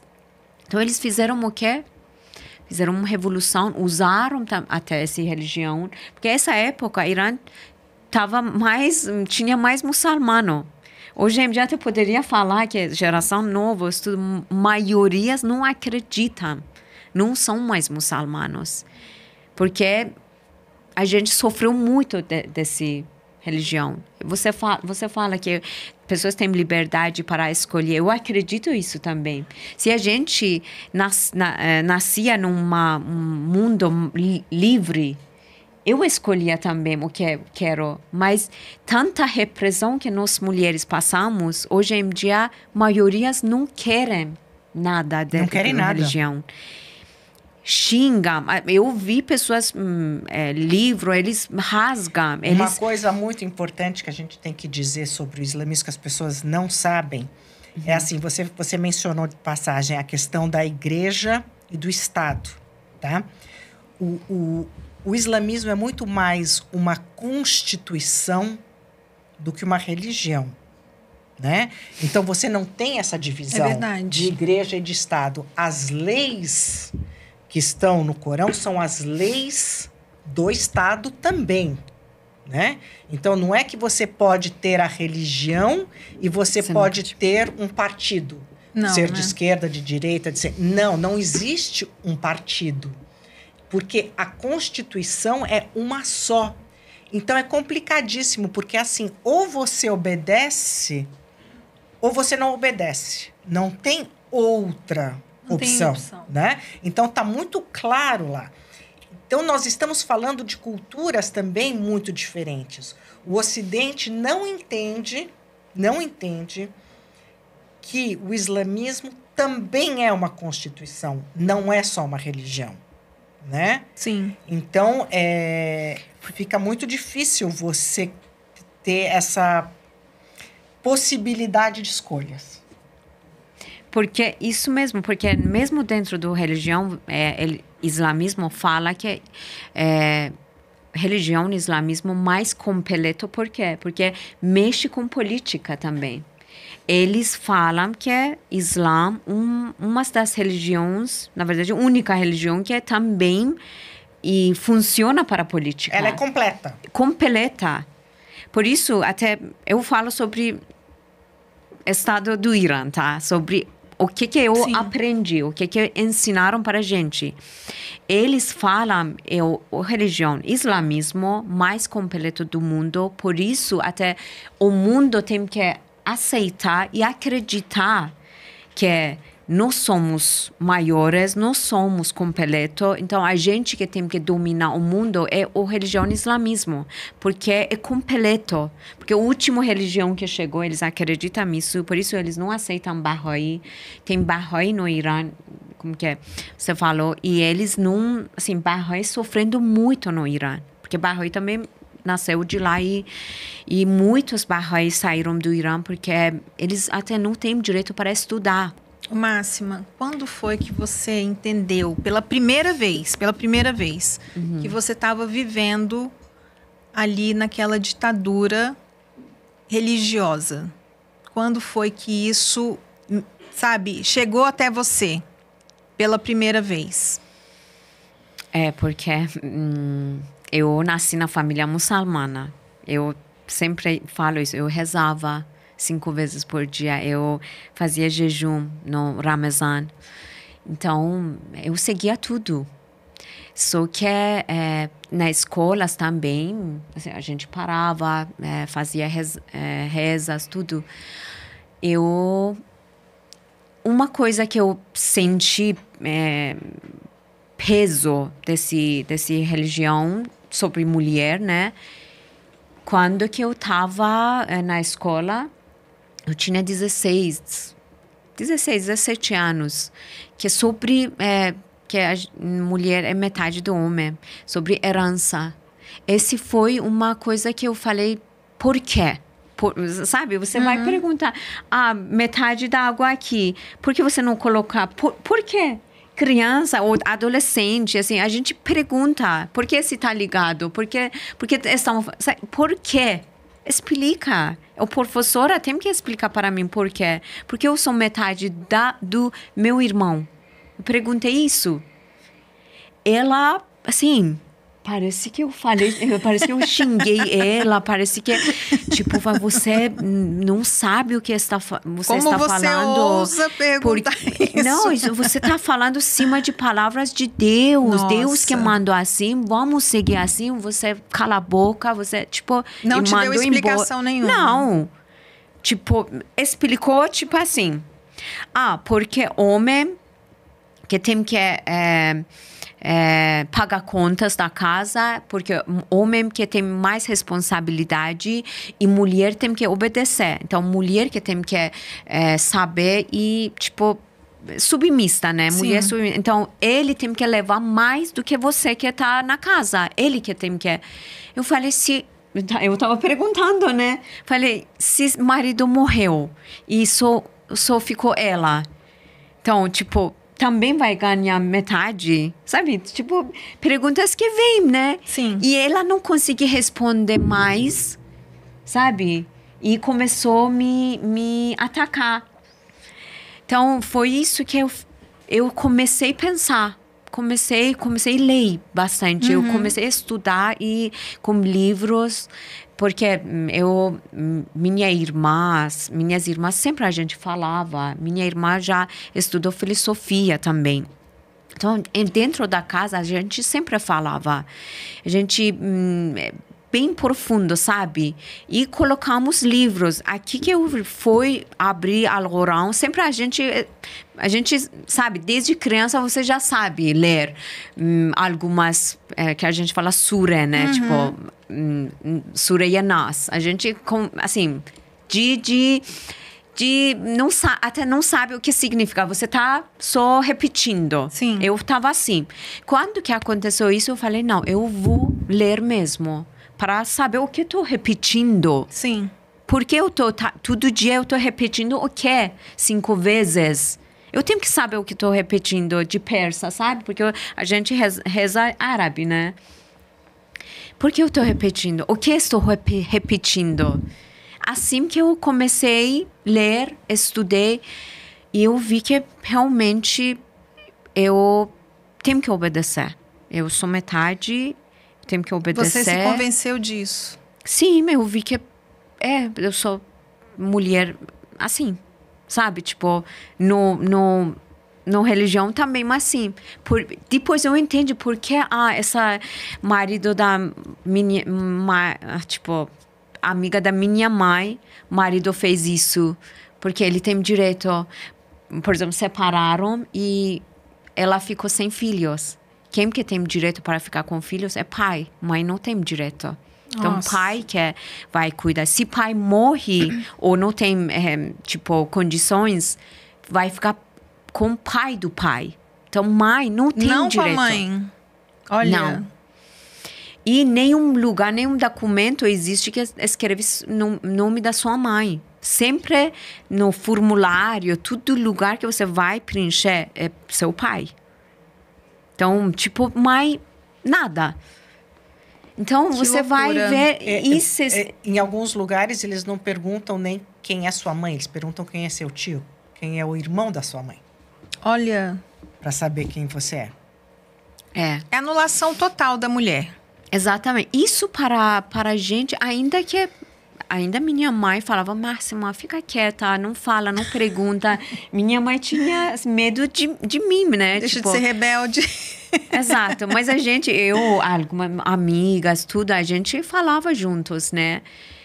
E hoje em dia mais. Hoje em geração novas, assim, não aceitam tanta coisa. Mas na minha época, a gente ainda estava mais quieta, sabe? Então, foi assim que você vai vendo, depois você vai falar, nossa, agora esse candidato que foi para presidente, existe lá, né, eleição, mas tudo é mentira. Tudo... Só encenação, né, teatro. Exatamente. Eles vão te dando um pouquinho de esperança. Isso, você acha. Exato. Eu mesmo apoiava algumas candidatas. Nossa, esse é um pouco contra do regime, mas nada contra. Tudo um sistema que é, na verdade, você candidato, quem que tem que deixar você ficar candidato? O líder supremo do Irã. Se ele não aceita, você não gente, não mas aí não é possível. Não é possível. Porque é hipocrisia. Da Pura hipocrisia, gente. É que nem... eu começo a achar que é como assim... É que nem moda, né? Então, tá na moda agora calça de bico fino, de pencil, né? Então, vamos todos falar isso. Agora, se fica bom em você, ou se não fica... Ou tá dolorido, ou tá seu pé ficar... que nem eu sou baixinha, em mim não vai ficar um horror, mas tá todo mundo usando, então eu vou usar, né? E eu sei... E eu sei, por exemplo, que a calça de boca larga, boca de sino, fica melhor no meu biotipo, na minha perna, da minha altura. Mas o que eu faço? Eu vou lá e compro a cigarrete, compro a bico fino. Mas eu sei que aquilo não combina comigo. Por que eu estou comprando? E tem gente que vai, compra e se pergunta por que está comprando. Chega em casa, experimenta, coloca, se olha no espelho, não gosta... né? Exatamente. E no dia seguinte vai e fala para os amigos e para as amigas, eu comprei a calça da marca tal, bico fino, etc e tal, calça fina. Contando uma vantagem. Sabendo que você ficou horrível com aquela calça. E você viu, você olhou no espelho e viu que não combina com você. Mas as pessoas, elas foram treinadas por muito tempo para pensar igual. Em massa, pensamento de massa. Reação em massa. A mídia está aí para isso. A mídia fez muito isso. A televisão fez muito isso. Hoje, pouquíssimas pessoas conseguem pensar fora da mídia. Fora da caixa, né? O maior canal do Brasil de televisão e você tem a apresentadora que fala... Não foi o segundo. Que fala assim... não, então vamos falar dos países que não estão na América do Sul, tipo o Chile. Isso é uma apresentadora de um canal de televisão. É absurdo. Não. Falou, exatamente. Vamos falar de um país sério que não é o Aconteceu, não, sabe? Aconteceu. Gritante. Não sabia que Chile dentro do América do Sul. Não, vamos falar de um país, então, que não está na América do Sul, tipo Chile. Meu. Aí você fala, não dá mais. Não dá. Tá tudo perdido. Não tenho mais esperança. Esse que me dói muito. Pessoas... você fala sobre UNO, sobre... Eu acho que é mais importante, a gente esquece sobre direitos humanos. E eu acho que, às vezes, tanto a gente fica com briga de políticas, de religião, de poder, que é parecer, de líderes que estão em cima, quem quer mandar mais, quem que tem mais arma, quem que começou guerra, quem que acabou guerra, sabe? Essas coisas já estão tão em cima que você não vai ver o povo. Na verdade, a gente que dá esse poder para essas pessoas, para essas políticas. Sim. E quem que está perdendo? O povo. Sempre, mesmo no Brasil, eu estou vendo gente, dois lados em cima, tá brigando e fazendo tudo. Quem que perde? O povo do Brasil. É o povo. O povo que está brigando entre aqui também bem dividido, né? Direita e esquerda, sabe? Muito dividida. E pessoas acabam a relação familiar, assim, filha, mãe, irmãos, por causa de político. Porque a única coisa que eu sempre falo, ou política, ou líderes, esses têm medo de união das pessoas. Eu já acho que esse negócio de esquerda e direita é tão velho, é tão assim... E olha que eu não sou jovem, tá? Eu já estou nos meus 60. E para mim, assim, a esquerda e a direita é uma coisa tão do século XX... É tão passado. Tão passado. Não faz mais sentido. Não faz sentido. Não existe mais. E aí você fala assim... Não, e é tão maluco, porque se você se diz de esquerda, você não pode ter nenhuma opinião que não seja aquela de esquerda. E vice-versa. Se você é direita, você não pode ter. Então, você passa a não ter a sua opinião. Porque você está proibido de falar alguma coisa que a sua tribo não concorde. Né? Então, em vez da gente estar andando para frente, nós estamos andando para trás. Exatamente. Coisa mais careta do que falar de esquerda Por isso, e direita. A gente está tentando melhorar o mundo, né?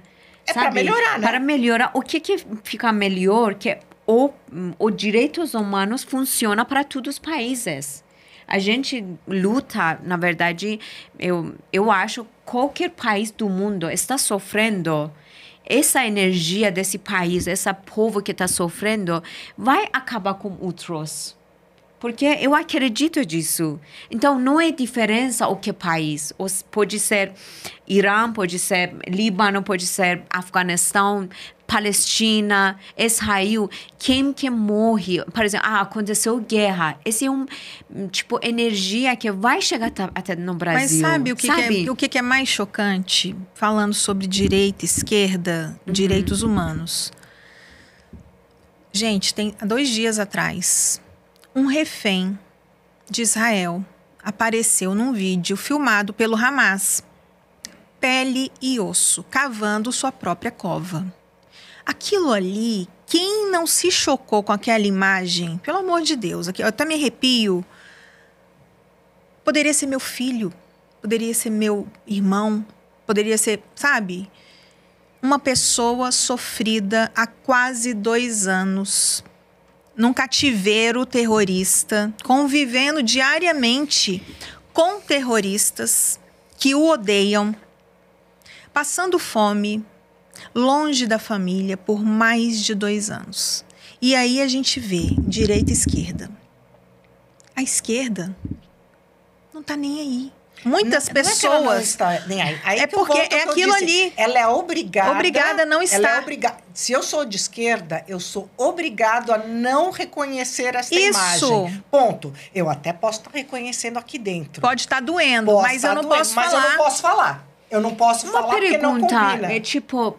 E se você é direita, você tem que falar. É obrigatório falar. É obrigatório falar, mesmo que você não queira. Por exemplo, você vai ver Palestina, uma criança que está sofrendo. Você também não machuca? Lógico. Esse que eu quero saber, sabe? Para mim, tanto aqui pessoas dividem. Por exemplo, eu como humano, eu nunca vou ver da onde é essa criança, da onde é. Não, do Israel ou do Palestina. Para mim, essa é criança. Ele não tem culpa. Sabe o que acontece hoje? O que está acontecendo? Porque eu estou cobrindo isso. Vamos falar aqui agora sobre Palestina, Hamas, Israel, né? O que acontece? As pessoas estão sofrendo lá.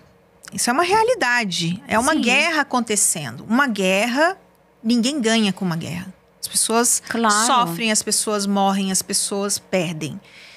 Porém, o que acontece? O Hamas, infelizmente, ele divulga vídeos que não são verdade. Ele faz uma encenação, ele coloca crianças. Tem um ator que eles usam desde o início da guerra, segurando uma criança. Ele aparece em vários vídeos, até hoje. Ele apareceu num vídeo com um bebezinho dizendo que era... Mas não era um bebê, o bebê estava vivo. E aí eles falando que a criança estava morta. Então eles usam as pessoas até para isso. É uma coisa muito doentia, esse que muito a gente doentia. Fica machucado, sabe? Porque pessoas usam tanto o povo do palestino. Gente, esse vai doer. O que lado, sabe? Eu sempre falei, Hamas também, igual terrorista, já pessoas falam aqui, mas não sei quando que é. Eu falo, parece que é muito, muito pesado, mas é isso. Palestino, povo do palestino, gente, não tem culpa. Todo lugar eu falei, eu vou falar ainda, porque para mim não é diferença.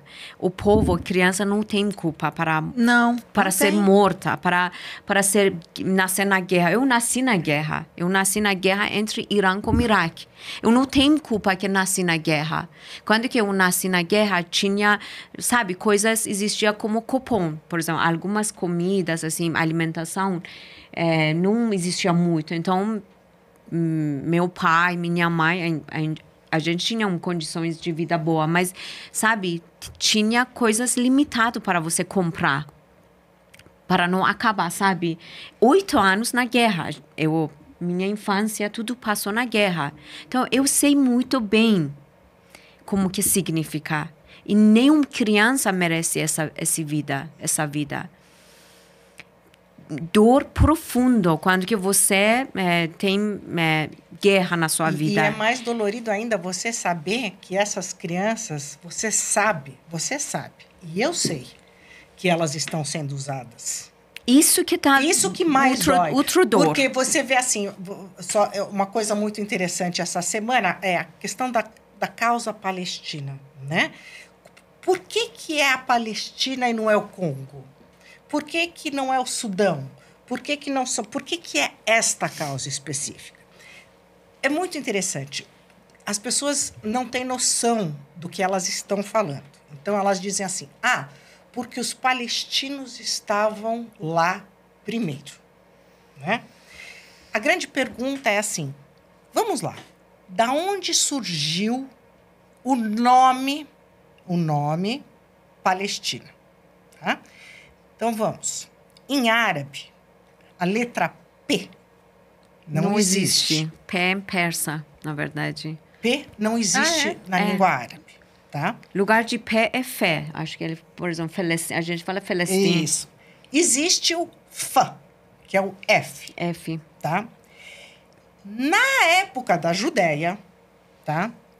Chamavam algumas pessoas de Falastine. Tá? Você é um falastino. Em inglês, em português, que hoje, se você procura no Wikipedia, você não vai achar.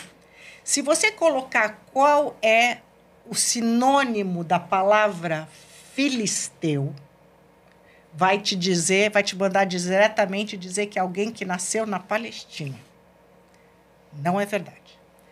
A palavra filisteu, que existe em inglês, a Philistine também, é uma pessoa que se recusa a estudar. É uma pessoa que se recusa a conhecer. É uma pessoa que dá mais importância ao mundo material do que ao mundo da cultura e dos estudos. Uhum. Tá? Em português, seria a mesma coisa dizer você é um chucro. Tá? Então, naquela época, as pessoas se referiam àquele que não queria estudar e não queria se aprimorar a filisteu. Tá? E os romanos, quando estavam na Judéia, para acabar com essa história de Judéia, né, chegaram e falaram assim, aqui não tem Judéia, aqui é tudo filisteu. Acabou, aqui é tudo filisteu. Vocês não sabem mais que nós, vocês não são melhores que nós, vocês não são mais inteligentes que nós romanos, vocês não são mais cultos que nós romanos, vocês são tudo igual, vocês são todos filistinos. Tá?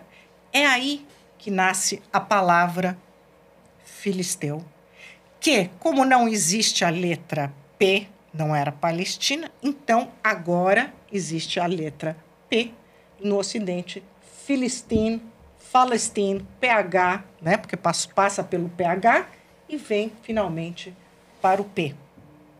Então, você pega um histórico que ninguém conhece. Eu não sabia disso. Mas ninguém sabe. Não, Ninguém sabe que vem daí essa palavra, né? Uhum. Então, tem que procurar de onde vem a palavra. Por que existe essa palavra? Aliás, todas as palavras contam uma história. E todas as palavras contam a história da humanidade. E todas as palavras têm um porquê, assim como todos os nomes. E se as pessoas que estudam as palavras pudessem se manifestar e dizer de onde as palavras vêm, nós teríamos muito mais conhecimento do que nós temos hoje. Mas, enfim, então você pega um povo que desde lá atrás, tá? Assim como os judeus, também é classificado, vem com uma história de classificação, tá? E você transforma isso num martírio, né? E aí você 100, 200, 300, 1000, 2000 anos, 3000 anos depois, você tem pessoas como, por exemplo, vamos supor aqui, tá? Porque existem várias figuras, eu não vou entrar em todos os méritos. Mas você pega um homem que nasceu no Egito, tá? Que não nasceu naquela região, que se chama Yasser Arafat, e que fala assim, eu vou pegar esses palestinos e vou transformar numa causa. É verdade que eles estavam lá? É verdade. É verdade que eles estavam junto na Judéia? É verdade. Com os primeiros judeus? É verdade. Só que por que eles chamavam palestinos? E por que eles viraram mártires? E quem os transformou? E quem usou essa história? E quem pegou esse povo? Pessoas muito inteligentes, como Yasser Arafat, como Khomeini, né? Que falaram assim, ok, vamos usar isso. Vamos usar esse povo. Vamos dar para eles uma história. A história deles é igual à minha história, é igual à história dela. A história deles não é diferente. É a mesma história dos povos que hoje estão em Israel, que vieram da Judéia. É a mesma história, nós todos temos a mesma história. Então, dizer que Israel não tem direito àquele território é a mesma coisa que dizer que eu não tenho direito a voltar para o Líbano, ela não tem direito a voltar para o Irã, que não tem direito a voltar à Jordânia. Aliás, o Iraque nem existia, inventaram o Iraque, inventaram os Emirados Árabes. Da onde saiu tudo isso? Esse monte de país que todo mundo, ninguém reconhece que é mais novo ainda. Não, esses estavam aí desde quando? Desde Adão e Eva. Como é que é isso? Né? Então, é tão fácil você criar narrativas, histórias, e repetir, e repetir, e repetir. E aí pronto. E nós estamos aqui, num mundo em que ninguém mais se interessa em saber o significado de uma palavra, em que ninguém mais se interessa em ler um livro. Exatamente. Em saber uma história, né? E esse conhecimento salvaria a vida de tanta gente. Salvaria a vida, provavelmente, de todos os palestinos que estão morrendo agora. Então, quem tem sangue nas mãos hoje é o desconhecimento do Ocidente. Total. Isso que eu acho que também eu posso falar que fizeram com o Irã também. Fizeram isso mesmo com o povo do Irã. Porque esse que está... eu sempre falo, o Irã, o regime islâmico do Irã, está fazendo genocídio dentro do Irã. Porque desde quando que chegou em poder, já está fazendo isso. Então, quem que colocou eles no poder foi o Ocidente, foi Estados Unidos, foi França, foi europeu que apoiaram esses ayatollahs. Eles criaram, na verdade, ayatollahs. Isso que eu posso falar porque eles não tinham tanto poder dentro do meu país, sabe? Mas fizeram isso como uma maneira, sabe? Tipo, que é a revolução. Que, na verdade, não foi assim, enganamento, né? Tipo, sabe? Fizeram, porque depois, quase um mês, já o povo ficou na rua falando que a gente não queria isso. E muitas mulheres já foram... Depois, um mês da Revolução da Islâmica, já várias mulheres ficaram na rua, manifestaram que a gente não quer isso. Porque tinha a gente queria mais liberdade, na verdade. Eles queriam mais liberdade. Eu puxo para o assunto do Irã porque, sabe, eu acho que, sim, o regime islâmico mudou muito de Oriente Médio. Esse também, eu sei que o regime islâmico do Irã também usa de povo da Palestina. Esse que também machuca, esse que também você vai ver um povo que muitas pessoas usam eles, sabe? E eles não têm, o povo que também não tem voz. É verdade. Sabe? Eu sinto isso, como também iraniano que não tem. Porque privaram de conhecimento. Porque pessoas também não sabem tanto. esse que a gente, quando quer até apoiar, é bom saber quem está apoiando quem. Exatamente. E sobre Irã, que eu estou falando, acontecendo o genocídio há 46 anos, o regime islâmico está fazendo, porque eu estou lá, eu vi tudo isso, eu já sei quantas pessoas morreram por causa do regime islâmico e mataram. Cada dia, quantas pessoas ficam executadas. Então, eu sei, todos os iranianos já sabem. Quem que está vivendo lá já sabe, mas o mundo... E você sabe o que é pior? Você está aqui hoje contando o que você sabe, contando a sua história, falando, Carol falou, e muitas pessoas que vão assistir, vão continuar com os olhos fechados. Somos duas loucas aqui falando. Vão continuar com os olhos fechados. Assim, sou bem para falar, falando... Quanto que depositaram na sua conta ontem? Não, eu já sei. Você é agente da CIA. Você é agente da CIA, eu sou do FBI, não é isso? Disfarçadas, né? Disfarçadas. Na verdade, eu fui treinada pelo Mossad. Agora eles vão usar essas palavras, vai colocar, eles vão falar, não sei, ela é assim, sabe? Assim. Eles usam, eles curtam vídeos, podcasts que você faz e palavras que você usa. E, tipo, você pergunta uma coisa, eu vou falar, tipo, sim, assim. Tipo, eles colocam uma pergunta que não foi resposta assim, mas eles vão criar esse. Então, depende quem que tá olhando e assistindo, sabe? Por isso eu vou falar tudo verdadeiro. Então, tudo que eu falo tem provas. Você pesquisa, você vai ver que eu tô falando isso. O que acontece hoje é que as pessoas têm um grupo de pessoas que não tá aqui para ligar para isso é verdade, isso não é. Eles estão tão bitolados com ideologias, afundados em ideologias, que é o que a ideologia tá ali. Eles são movidos à ideologia, não a verdades, não a fatos. Não, porque infelizmente existe isso, que a ideologia fecha seus olhos. Sim. Você não vai ver verdades, você não vai ter dor de outro humano. Sim. Que está sofrendo, sabe? Às vezes, ideologia que pessoas usam para poder acaba com o humano, acaba com o sentimento, acaba com seu coração. Parece que você tá pedra, só tipo... Acaba com famílias. Acaba. Também. Acaba com tudo. A ideologia é uma praga, gente. Já acontece, pai mata filha, porque, sabe, de nome de... que você acabou com... como chama? Honra. A reputação, a honra. Honra, isso. Da família. Da família. Porque tomou uma sorvete com um menino na esquina. Isso é doentio, gente. Nossa, isso é... Esse existe para homens que até tem apoio do Estado, apoio das leis, regras. Islamismo é sua filha, porque sua filha é direito do pai, né? Então, matou. Tá tudo bem.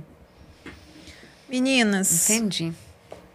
Nosso podcast maravilhoso. Ó, isso é axiomas, tá? Isso é axiomas. Isso aqui, essa conversa é axiomas. Então, infelizmente, está na nossa hora. Quanto tempo foi, será? Olha, a gente ficou aqui 3 horas. Nossa, quase 3 horas, não foi? Bastante. Nossa Senhora. Ainda temos muitas coisas para falar. Nós não conversamos nem a metade do que a gente fez. Não falamos nada.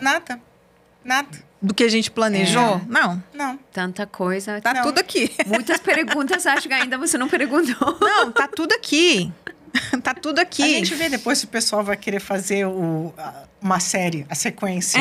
Uma novela, sabe? Isso. Tipo, volta. A gente volta e aí a gente vai falar. Porque vocês estão vendo como que esse assunto... Oriente Médio, gente, é uma riqueza de assunto.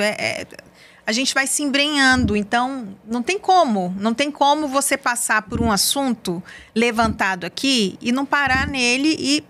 Porque tudo merece uma atenção especial. É uma riqueza mesmo. Então, nós vamos voltar com certeza. Sim, com certeza. Vamos. Agradeço demais, Máxima. Obrigada. Sabe, você tá aqui, foi de uma riqueza, foi de uma, sabe, foi incrível. Seu conhecimento, a sua experiência de vida, foi demais. Foi uma honra grande ter você aqui. Muito obrigada. Eu que agradeço de essa oportunidade para ter voz para falar sobre... ainda não falamos muito sobre o assunto de mulher, vida, liberdade. Na verdade, que hoje em dia muitas mulheres iranianas estão lutando pelos direitos básicos delas dentro do Irã, estão perdendo a vida delas. Então, é um assunto que eu sempre atesto... Extrema urgência. Até quando que estou vivo, eu vou falar, eu vou levantar essa bandeira de mulher, vida, liberdade, porque muitas... Deixa uma mensagem aí para essa galera do Ocidente que insiste em não entender, em não acreditar. Deixa uma mensagem, principalmente para as mulheres do Ocidente.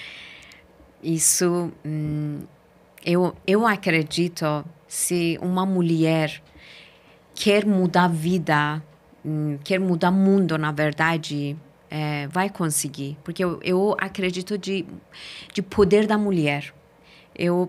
Na verdade, eu falo muito com mulheres, meu trabalho com mulheres, e eu sei esse poder, eu sempre vi esse poder dentro das mulheres, como que eles podem, sabe, organizar... assim, mudam a vida, eles criam, eles, humanos, nascem da mulher. Então, para mim, esse é um tipo que cada mulher tem poder para mudar muitas coisas. Então, se você conseguir levantar e pegar a mão de outra mulher, você já faz, assim, parece que você ajudou várias gerações, sabe? Esse é o poder da mulher. Então, cada vez que as mulheres ficam com sabedoria, saber que elas têm, não pode ficar submissa, porque o mundo quer ver mulher assim. Porque o mundo tem medo de poder das mulheres, de tanto que a mulher pode ser inteligente, pode ser, sabe, não acreditar e não fazer. Você pensou mulheres desejam não ter mais filhos? O que vai acontecer para o mundo? Sabe? É muito um poder da mão das mulheres. Então, eu acho que temos isso e temos que usar com sabedoria. Estudam, pesquisam, sabe?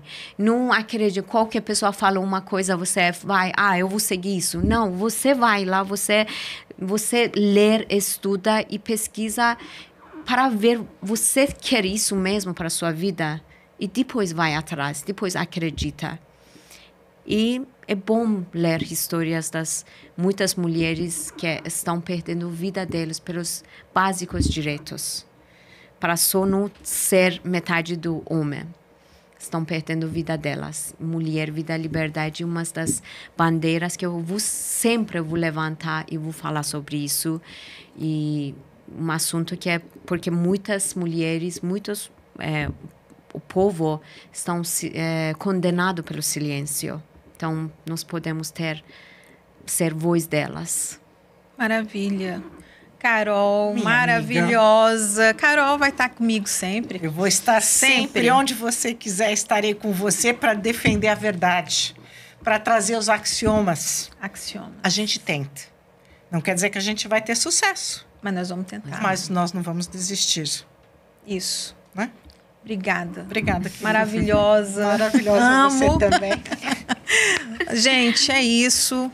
Vamos finalizar aqui com essas duas incríveis, maravilhosas guerreiras. E até a próxima. Obrigada.